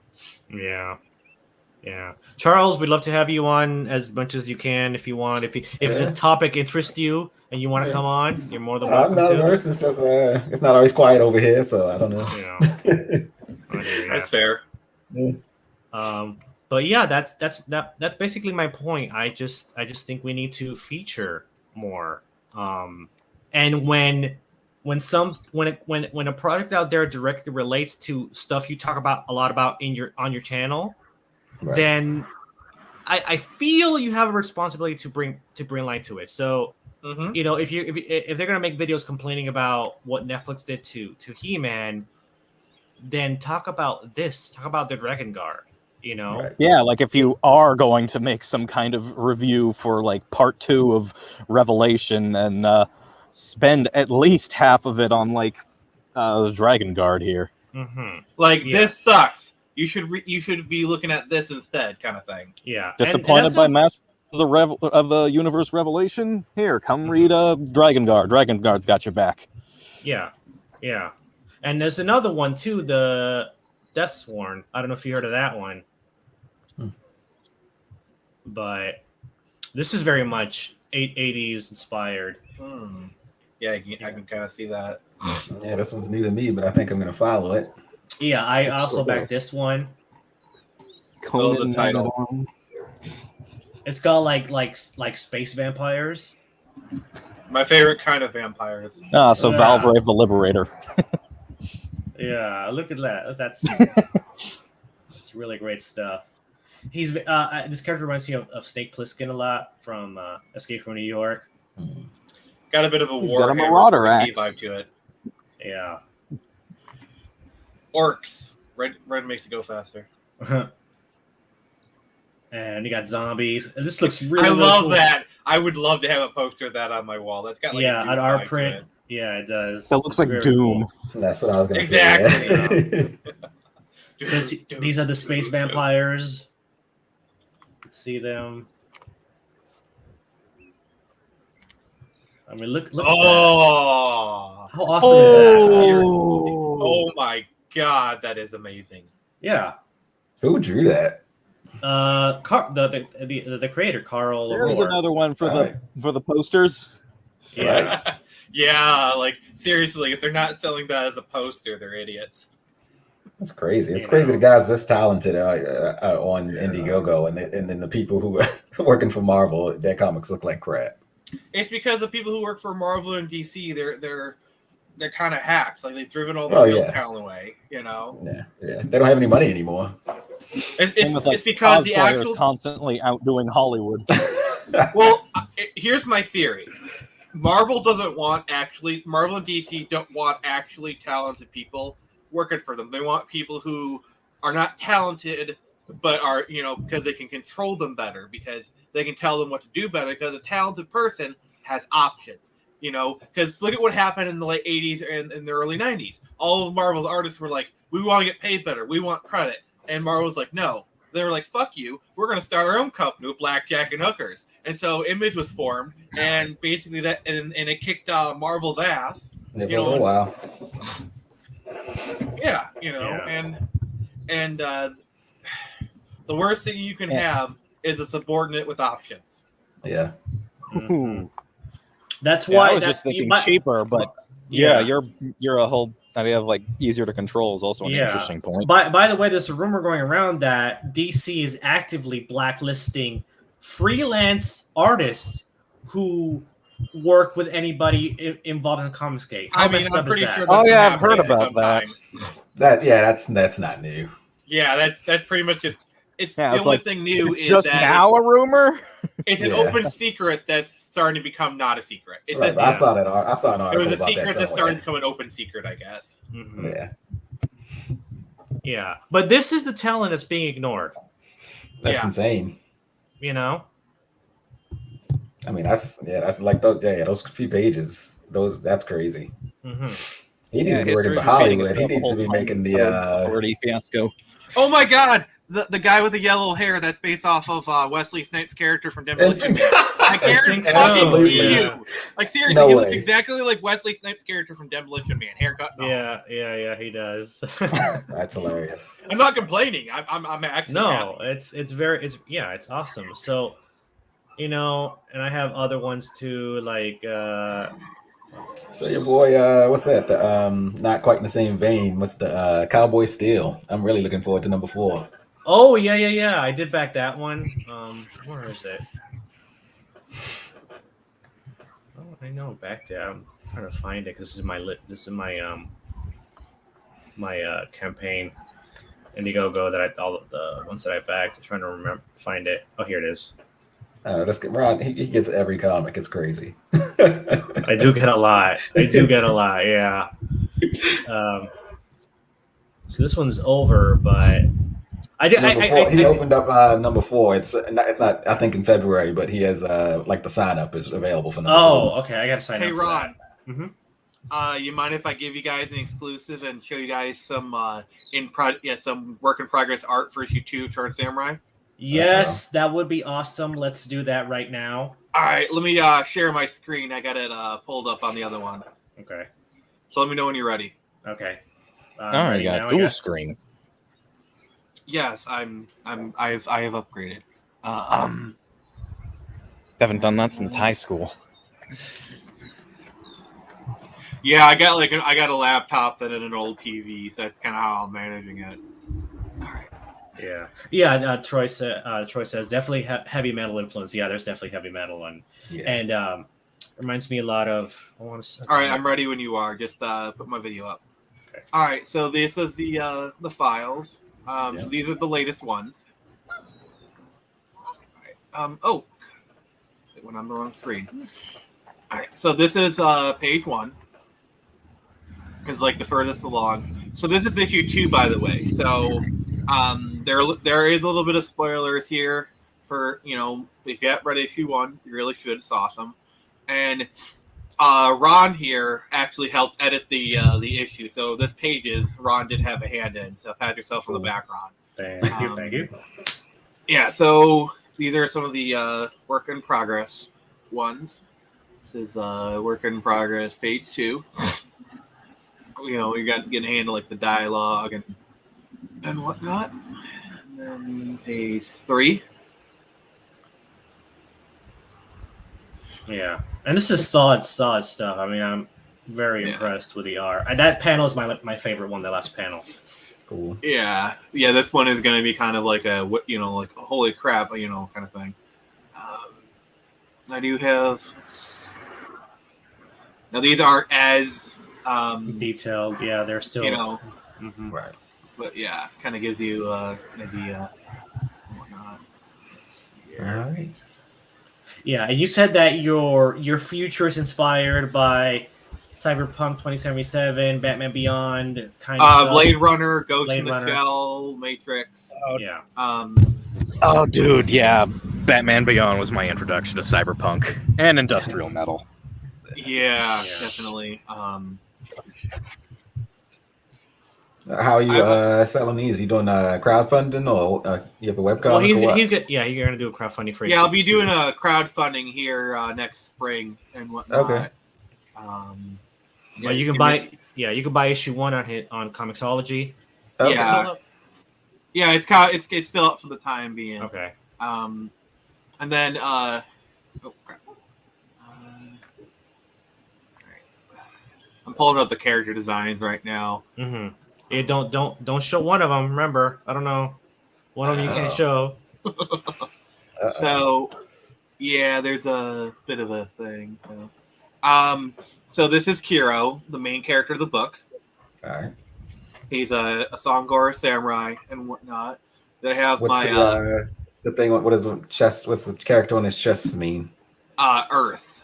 Earth. Okay. So here are some of the character design references I gave the artist. Mm-hmm. This is an actor. He's been in quite a few stuff. Kind of designed for like his hair and whatnot. And then that's a better version of his logo. Mm-hmm. And then this is Tyler, basically Kiro's partner. She will start become training to become a samurai in and of herself. And as what time period is this set? Is this present day? 2100. Oh, okay. Yeah, that's the 2100 in 20th Samurai. So her character, the face is based off of the actors who played Joy in Blade Runner 2049. Yeah. You know. And then the clothes is kind of a mix.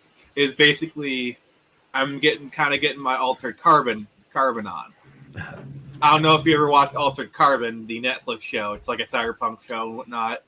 You know, so her clothes are kind of based off of Raylene's from Altered Carbon. By the way, aren't they doing Blade Runner animated show? I think they have been for a while. And then this is a new character for issue 2. Her name is Quell Stormbrood. She works at this place of business. She's pretty high up the totem pole. She's going to be a regular character. Mm-hmm. The way I kind of envisioned her would be kind of like a Jamaican gypsy kind of character, like mixing those two cultures together, because it's kind of far in the future and everyone's kind of intermingled, you know? Yeah, that reminds me a lot of Alita Battle Angel, actually. The way that like melting pot kind of vibe to that. Oh, yes. Yeah, and I love that movie, by the way. That's a great movie. Yeah, and then this one is, I'm not showing you. No. That would That's a spoiler. To quote River Song, spoilers. Yeah. But yeah, shit's coming along really good. Yeah, show us the cover for issue 1, because I love that thing. I want to see it again. All right, I'm gonna have to open up another. Okay. Oh, come on.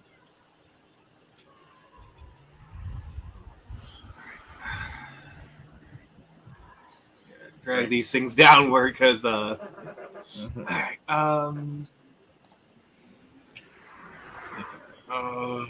yes, I gotta dig it up first. Oh, no problem. We'll just talk amongst ourselves while he does that.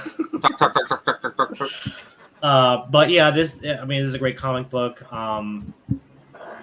It's actually pretty cool.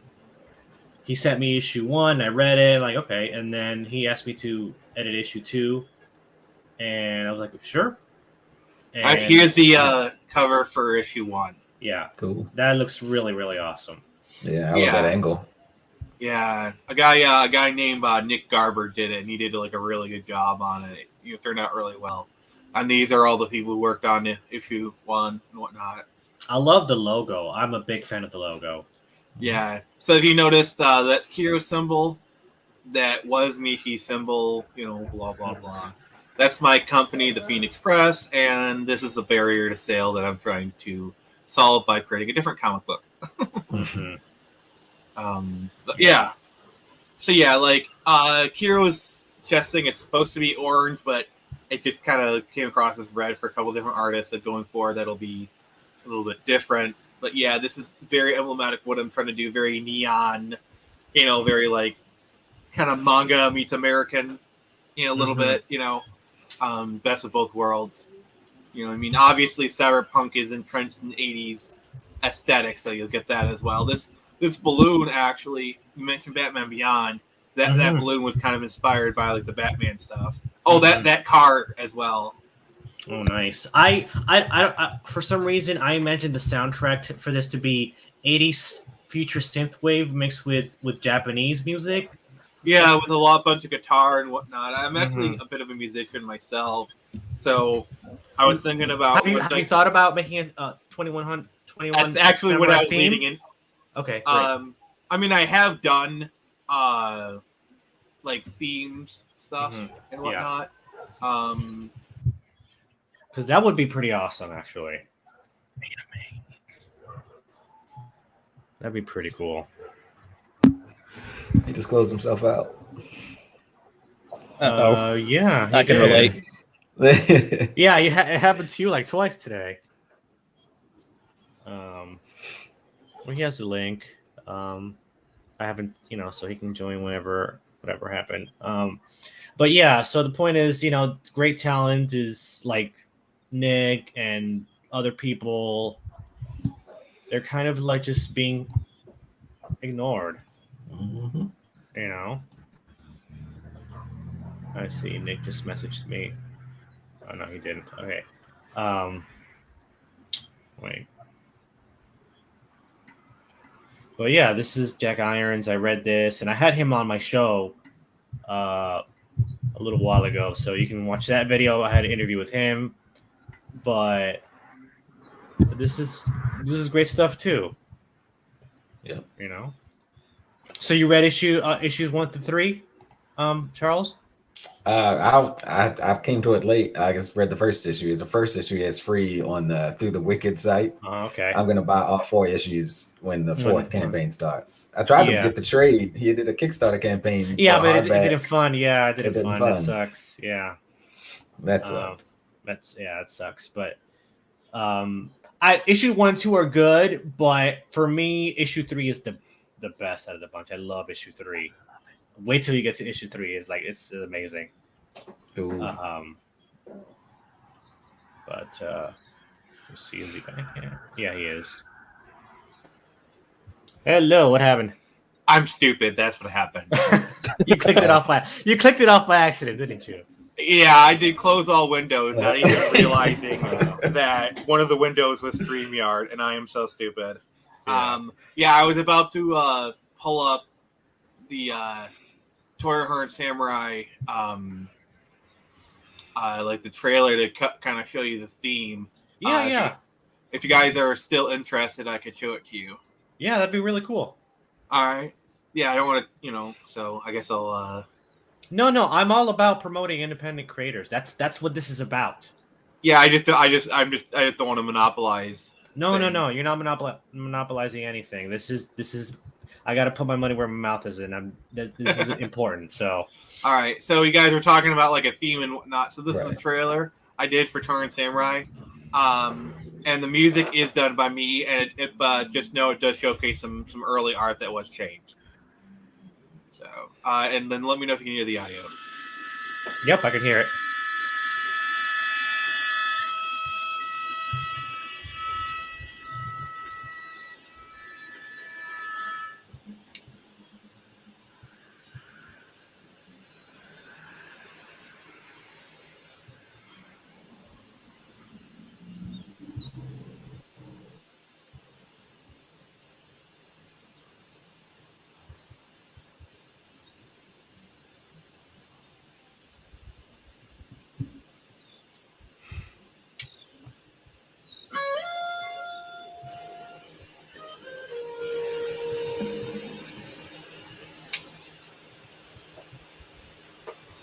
So yeah, I dig that background art.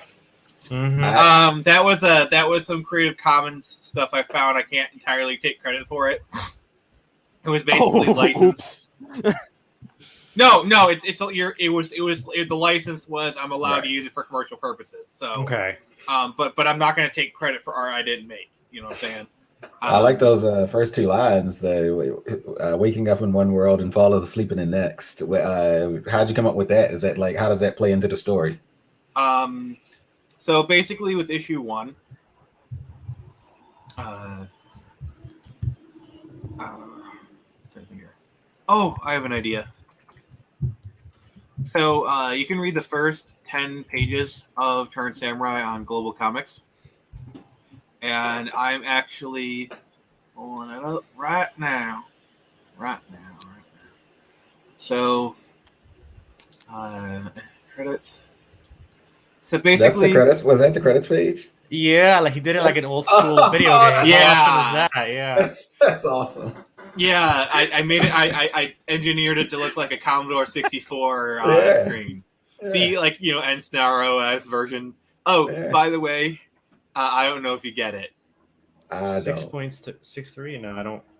Calculator humor. Think about it.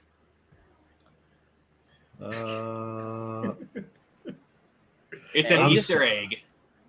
I'm drawing a blank. That's how you spell egg on a calculator. It's egg upside down. It's how you spell egg on a calculator. It's literally an Easter egg on the credits page. Got it. And that's clever.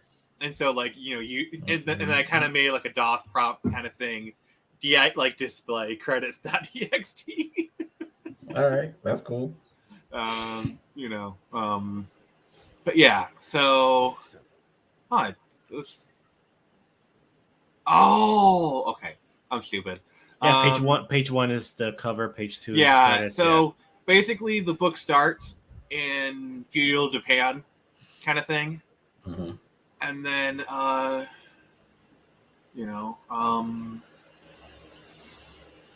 and so like a portal in their opens up in their village and whatnot, and they enter it. And they end up. Wait for it. In the future. In the future. Oh!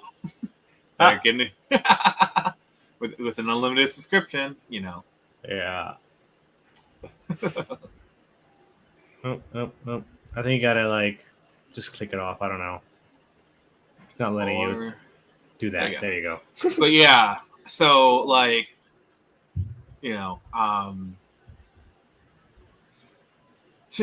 so basically the production of this book was a little bit kind of fraught. The original artist who's doing this, Amy, she did a really great job, but she had some stuff kind of happen towards the end of the issue. So like the last 3 pages had to be finished by a gentleman named Brian, and then for issue 2, Brian is the one who's doing the art for the full book. So there is some continuity between the first book and this one. Mm-hmm. But yeah, it's so far it's going really well. And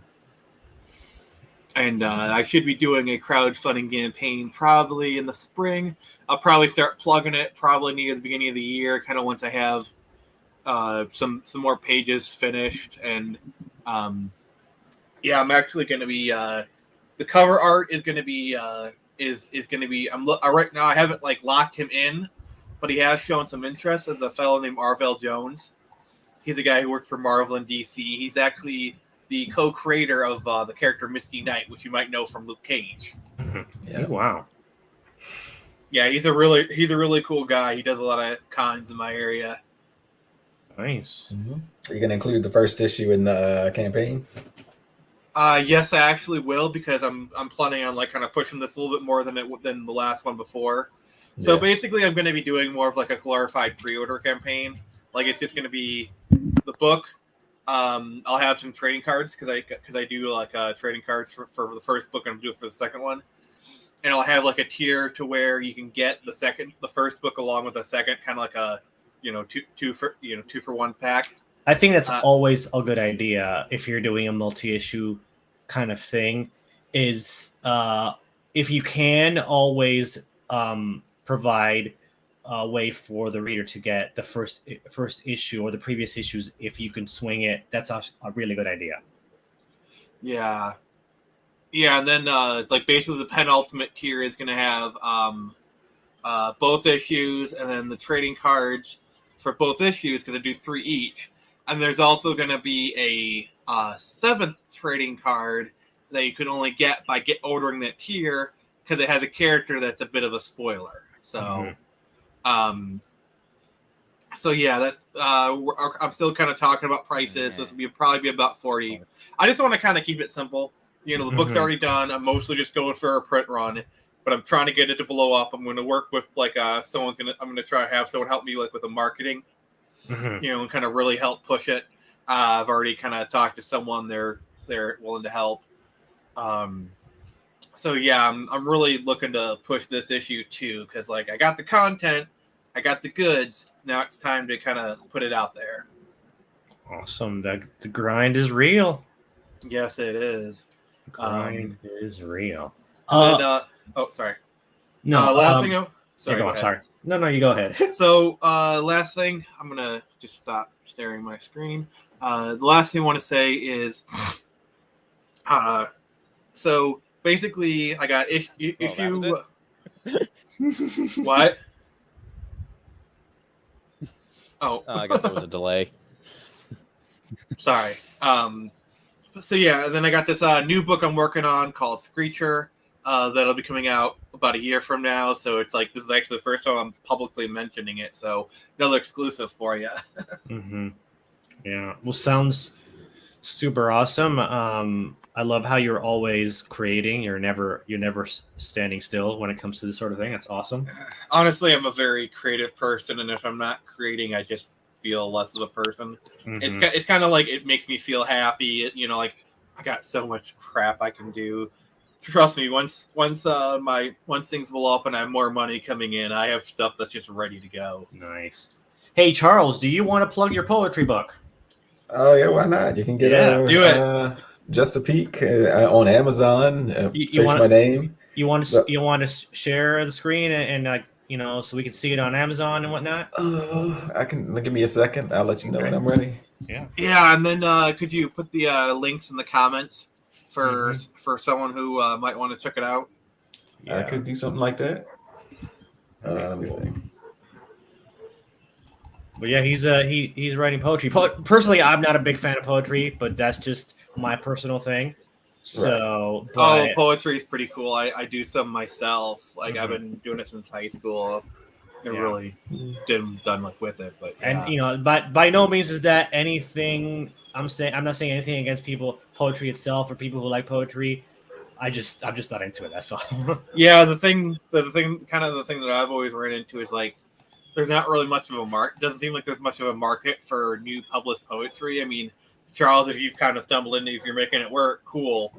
I'm actually kind of envious and proud of you, but no, it's not doing. No, I just like writing. I've been writing poetry, and this one, the screen's available whenever you're ready, Ron. Okay. And I have this one. I called it Just a Peek because this is like mostly like old poems, stuff I've been writing since I was in college, like almost 20 years ago, and a couple of newer ones. But I'm working on another collection. But I want to push this a little bit for a while. I've been uploading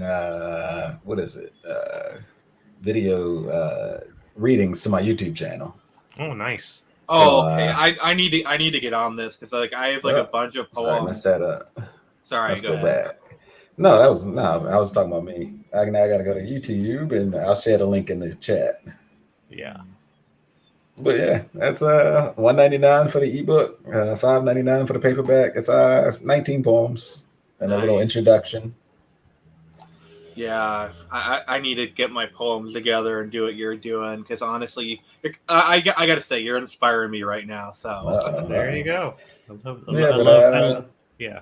No, yeah, go to check out my YouTube page. I'm gonna record one tonight. I'll upload that sometime tonight or tomorrow. I think I have 2 poems that are in this book, and I have 1 poem from that's not in it, and that randomly a random Edgar Allan Poe. My favorite poem is by Edgar Allan Poe called "Alone," and I love Edgar Allan Poe. Yeah, he's great. Yeah, quoth the raven, nevermore. Yeah. What about you, Luds? What do you got? You got anything going on? I guess I'm video content has been a bit of a look back at the moment, though I'm almost done with that. I just got one last part to finish. I was doing some commentary over some of my older videos, just kind of talking about what crazy things was going through my head when I made some of the weird crazy stuff. things, which way they comes. Now, are you a creator of any kind? Do you have anything like a book or anything of that kind? Yeah, I guess. I mean, I don't think I'm not exactly on your level at this point. Oh, I might have. It's not a competition. I'm not a level at all. Like don't. I mean, yeah. I mean, way. I guess you're kind of looking at it on my my profile picture there. Yeah. Protagonist of a webcomic series that has been on hiatus for a while, but I'm just about finished making a new chapter for it. Something called Gaiden Chain. Do you have any art in that? You can share it with us where we can read it. Well, you know. Yeah, I guess I have it on hosted on Comic Fury and DeviantArt. Go ahead and plug it. I'll if you share the screen, I'll share it and people can take a look at it and stuff. Yeah, don't get shy. No, don't be shy. Yeah, we're all friends here. Yeah. I mean, I don't bite unless you ask me to. And then my response will be like, buy me a drink first, and maybe. Oh my god. Sorry. Now things are awkward. Thanks. Yes, and it was awkward for everybody. Oh man, but yeah, this is what it's all about. You know, promoting other people. Like I don't have any ego about this at all. I just want to get people to see great stuff. That's all that matters to me. You're the hero all us geeks deserve. Yeah, and it's not even about me. I mean, I've barely talked about myself this whole stream, about my project. You know. Well, once it's done, you should plug Paragon Prime. Right. All right, I'll do that. I mean, we're all sharing. It's only fair that the hostess with the mostest stuff. I might play my the promo video because I'm really proud of that promo video I made. It's one of the best things I've ever. Why you be lighting fire, bro? But Animane helped with that a lot. He edited. He was amazing. He did an amazing job editing that. But yeah, and you know my artist Facundo is phenomenal, and we're working with another artist for the Kowlin comic. Someone told me about him, and I found out he's really inexpensive, and he's Brazilian. And the character Kowlin is Brazilian, and I could not resist that synergy of that. I couldn't resist it. Like, yeah. Delicious synergy. Yeah. Tastes like lemonade. Tastes like lemonade, yeah. Yeah, it's Zilson Costa, I think, and follow that man on Facebook. He's really good. He's really good. And he was really really open and kind of totally. He jumped at the chance, you know. Like I was like, if you're busy, I understand. If you have other projects, like no, I'll do it. Like, okay.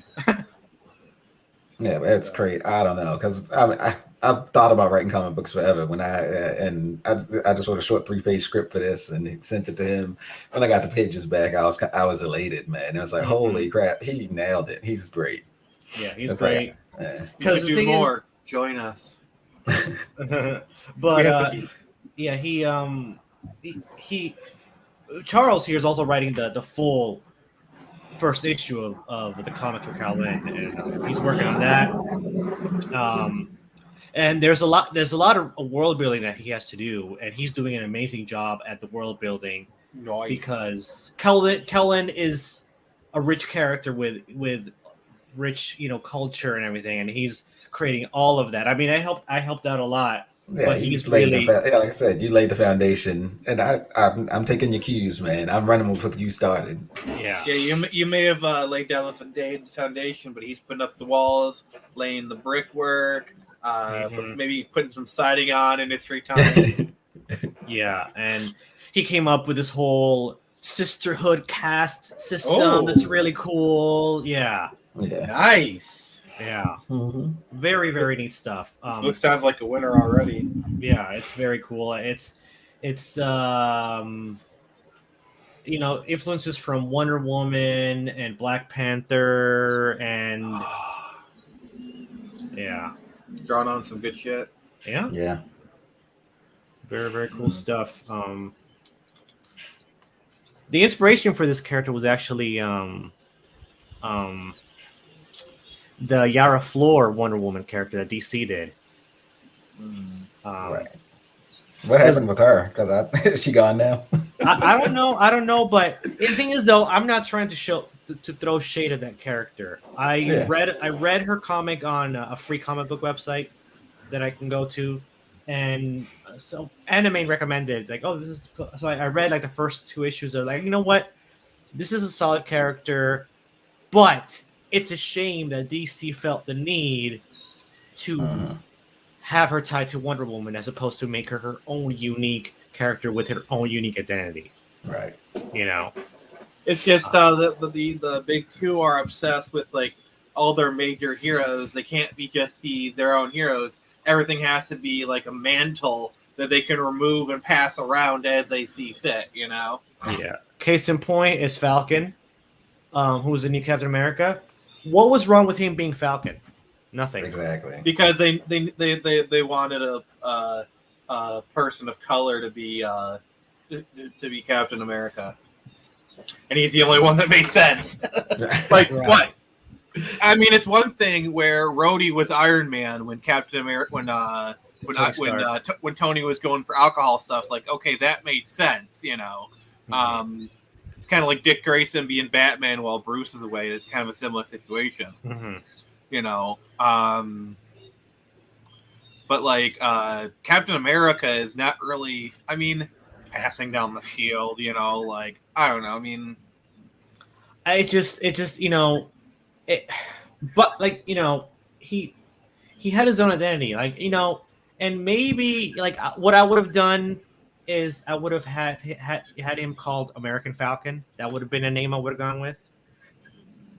That's a good. That's right before you said it. I was thinking the same thing. I was like, "Why did I don't understand?" Yeah, the whole Captain America thing. But like, that would have been a good way to blend the characters, but still keep him part of his own identity. Because like part of the appeal of Captain America is not just Captain America, but it's Steve Rogers. Exactly. Who Steve Rogers is Steve Rogers is supposed to represent America at its greatest. Like Steve Rogers is like the American ideal of a person, not just physically, but like the way he acts. Right. He's supposed to represent. Right. And that's how he became Captain America. It's like he's not accidentally Captain America.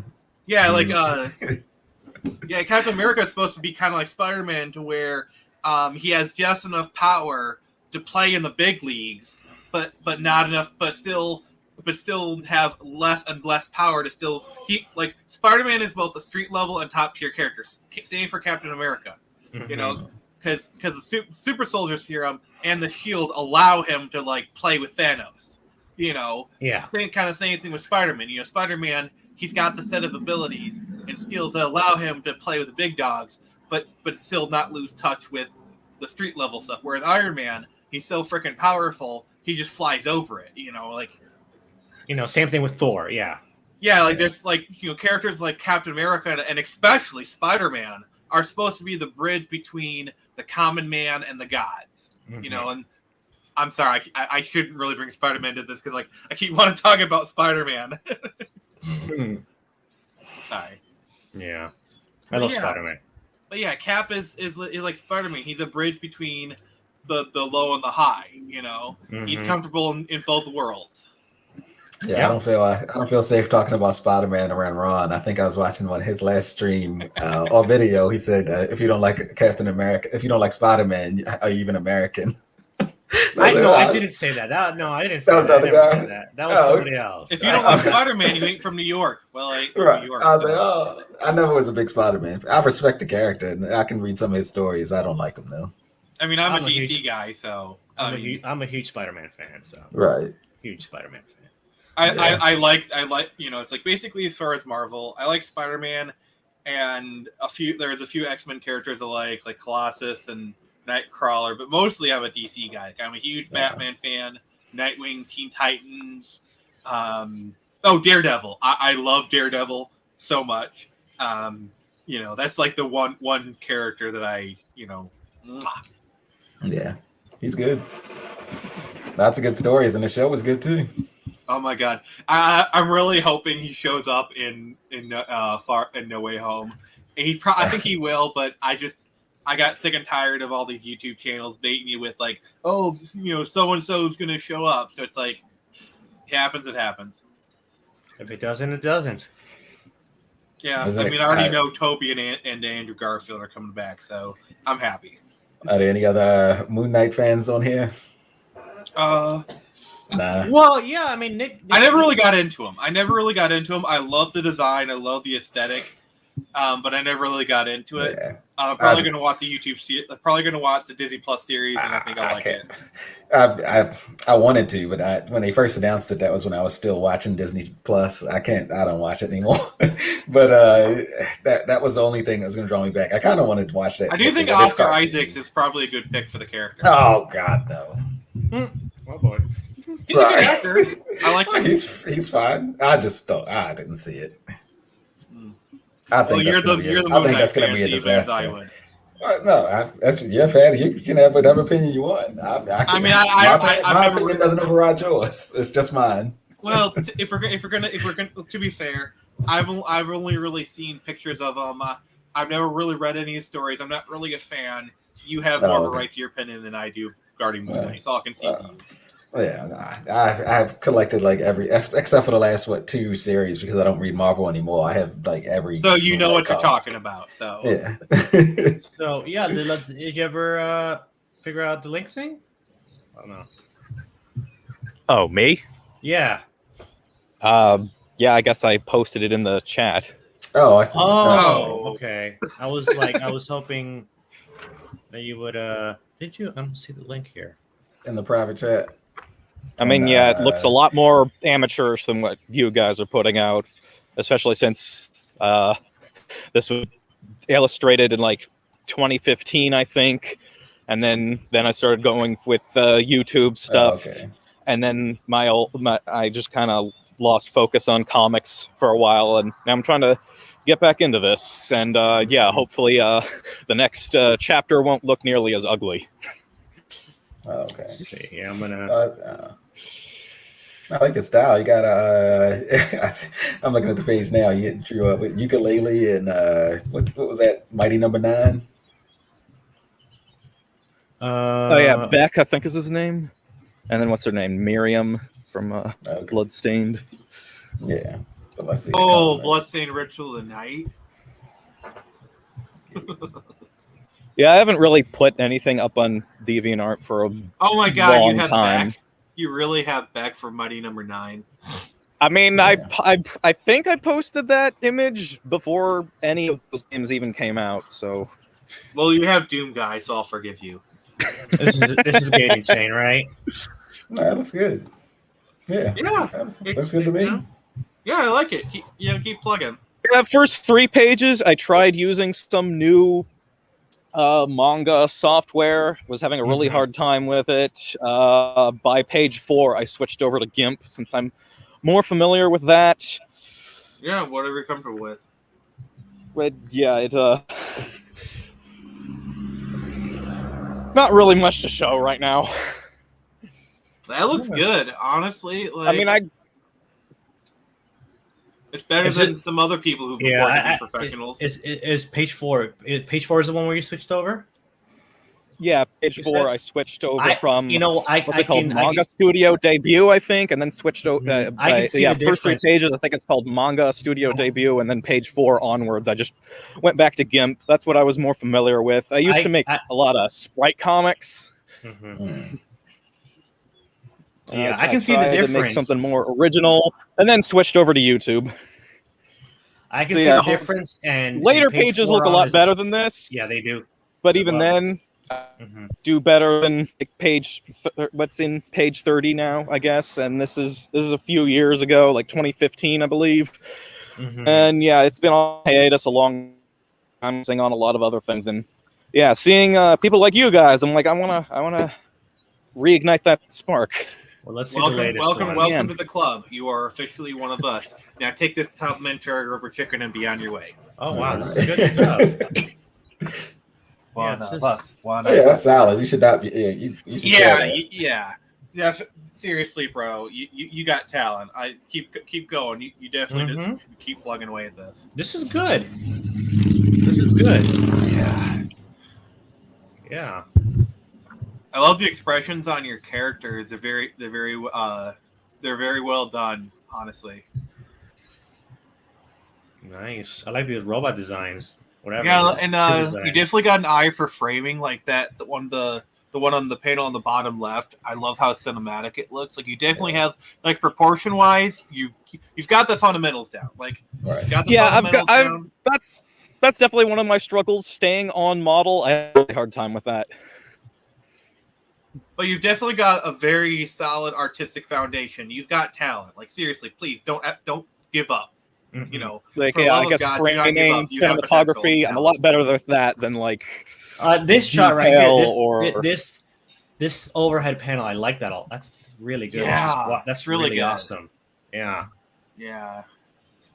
Like seriously, bro, you're good. I like what I see. Yeah.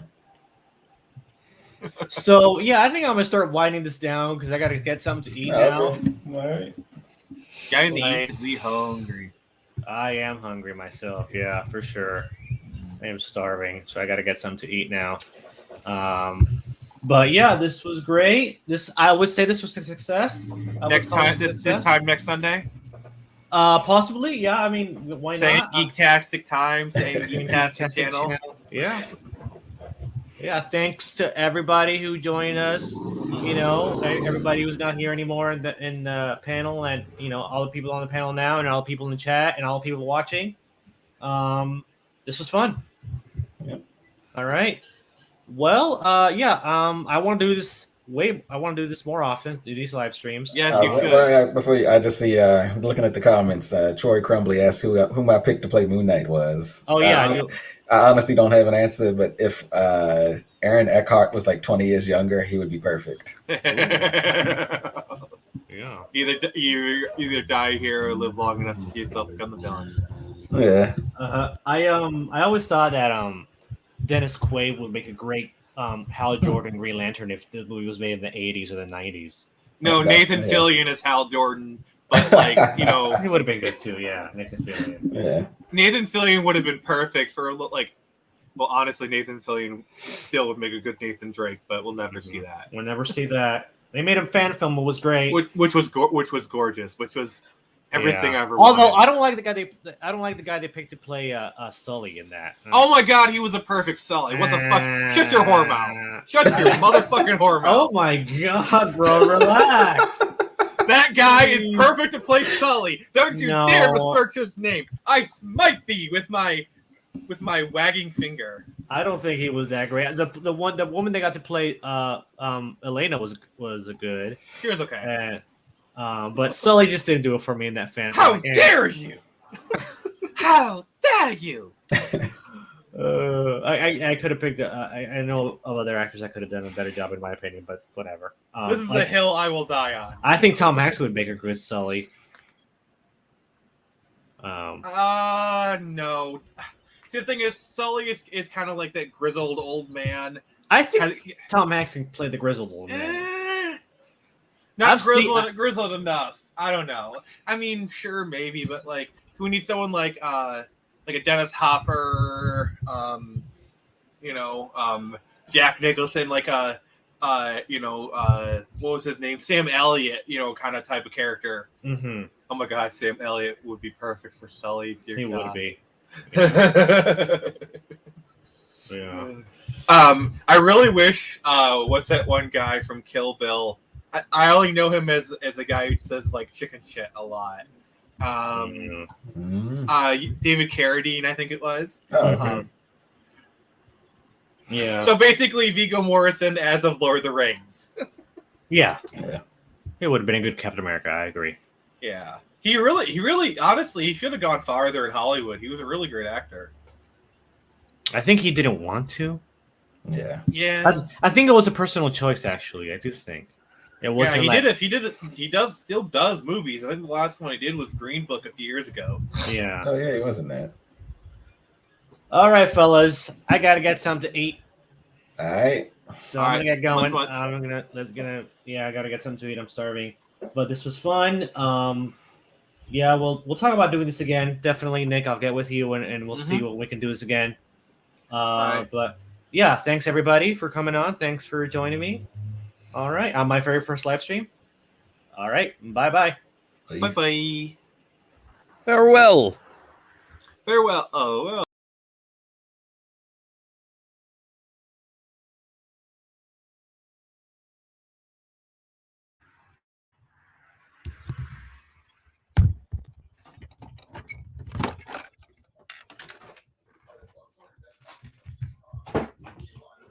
Hello.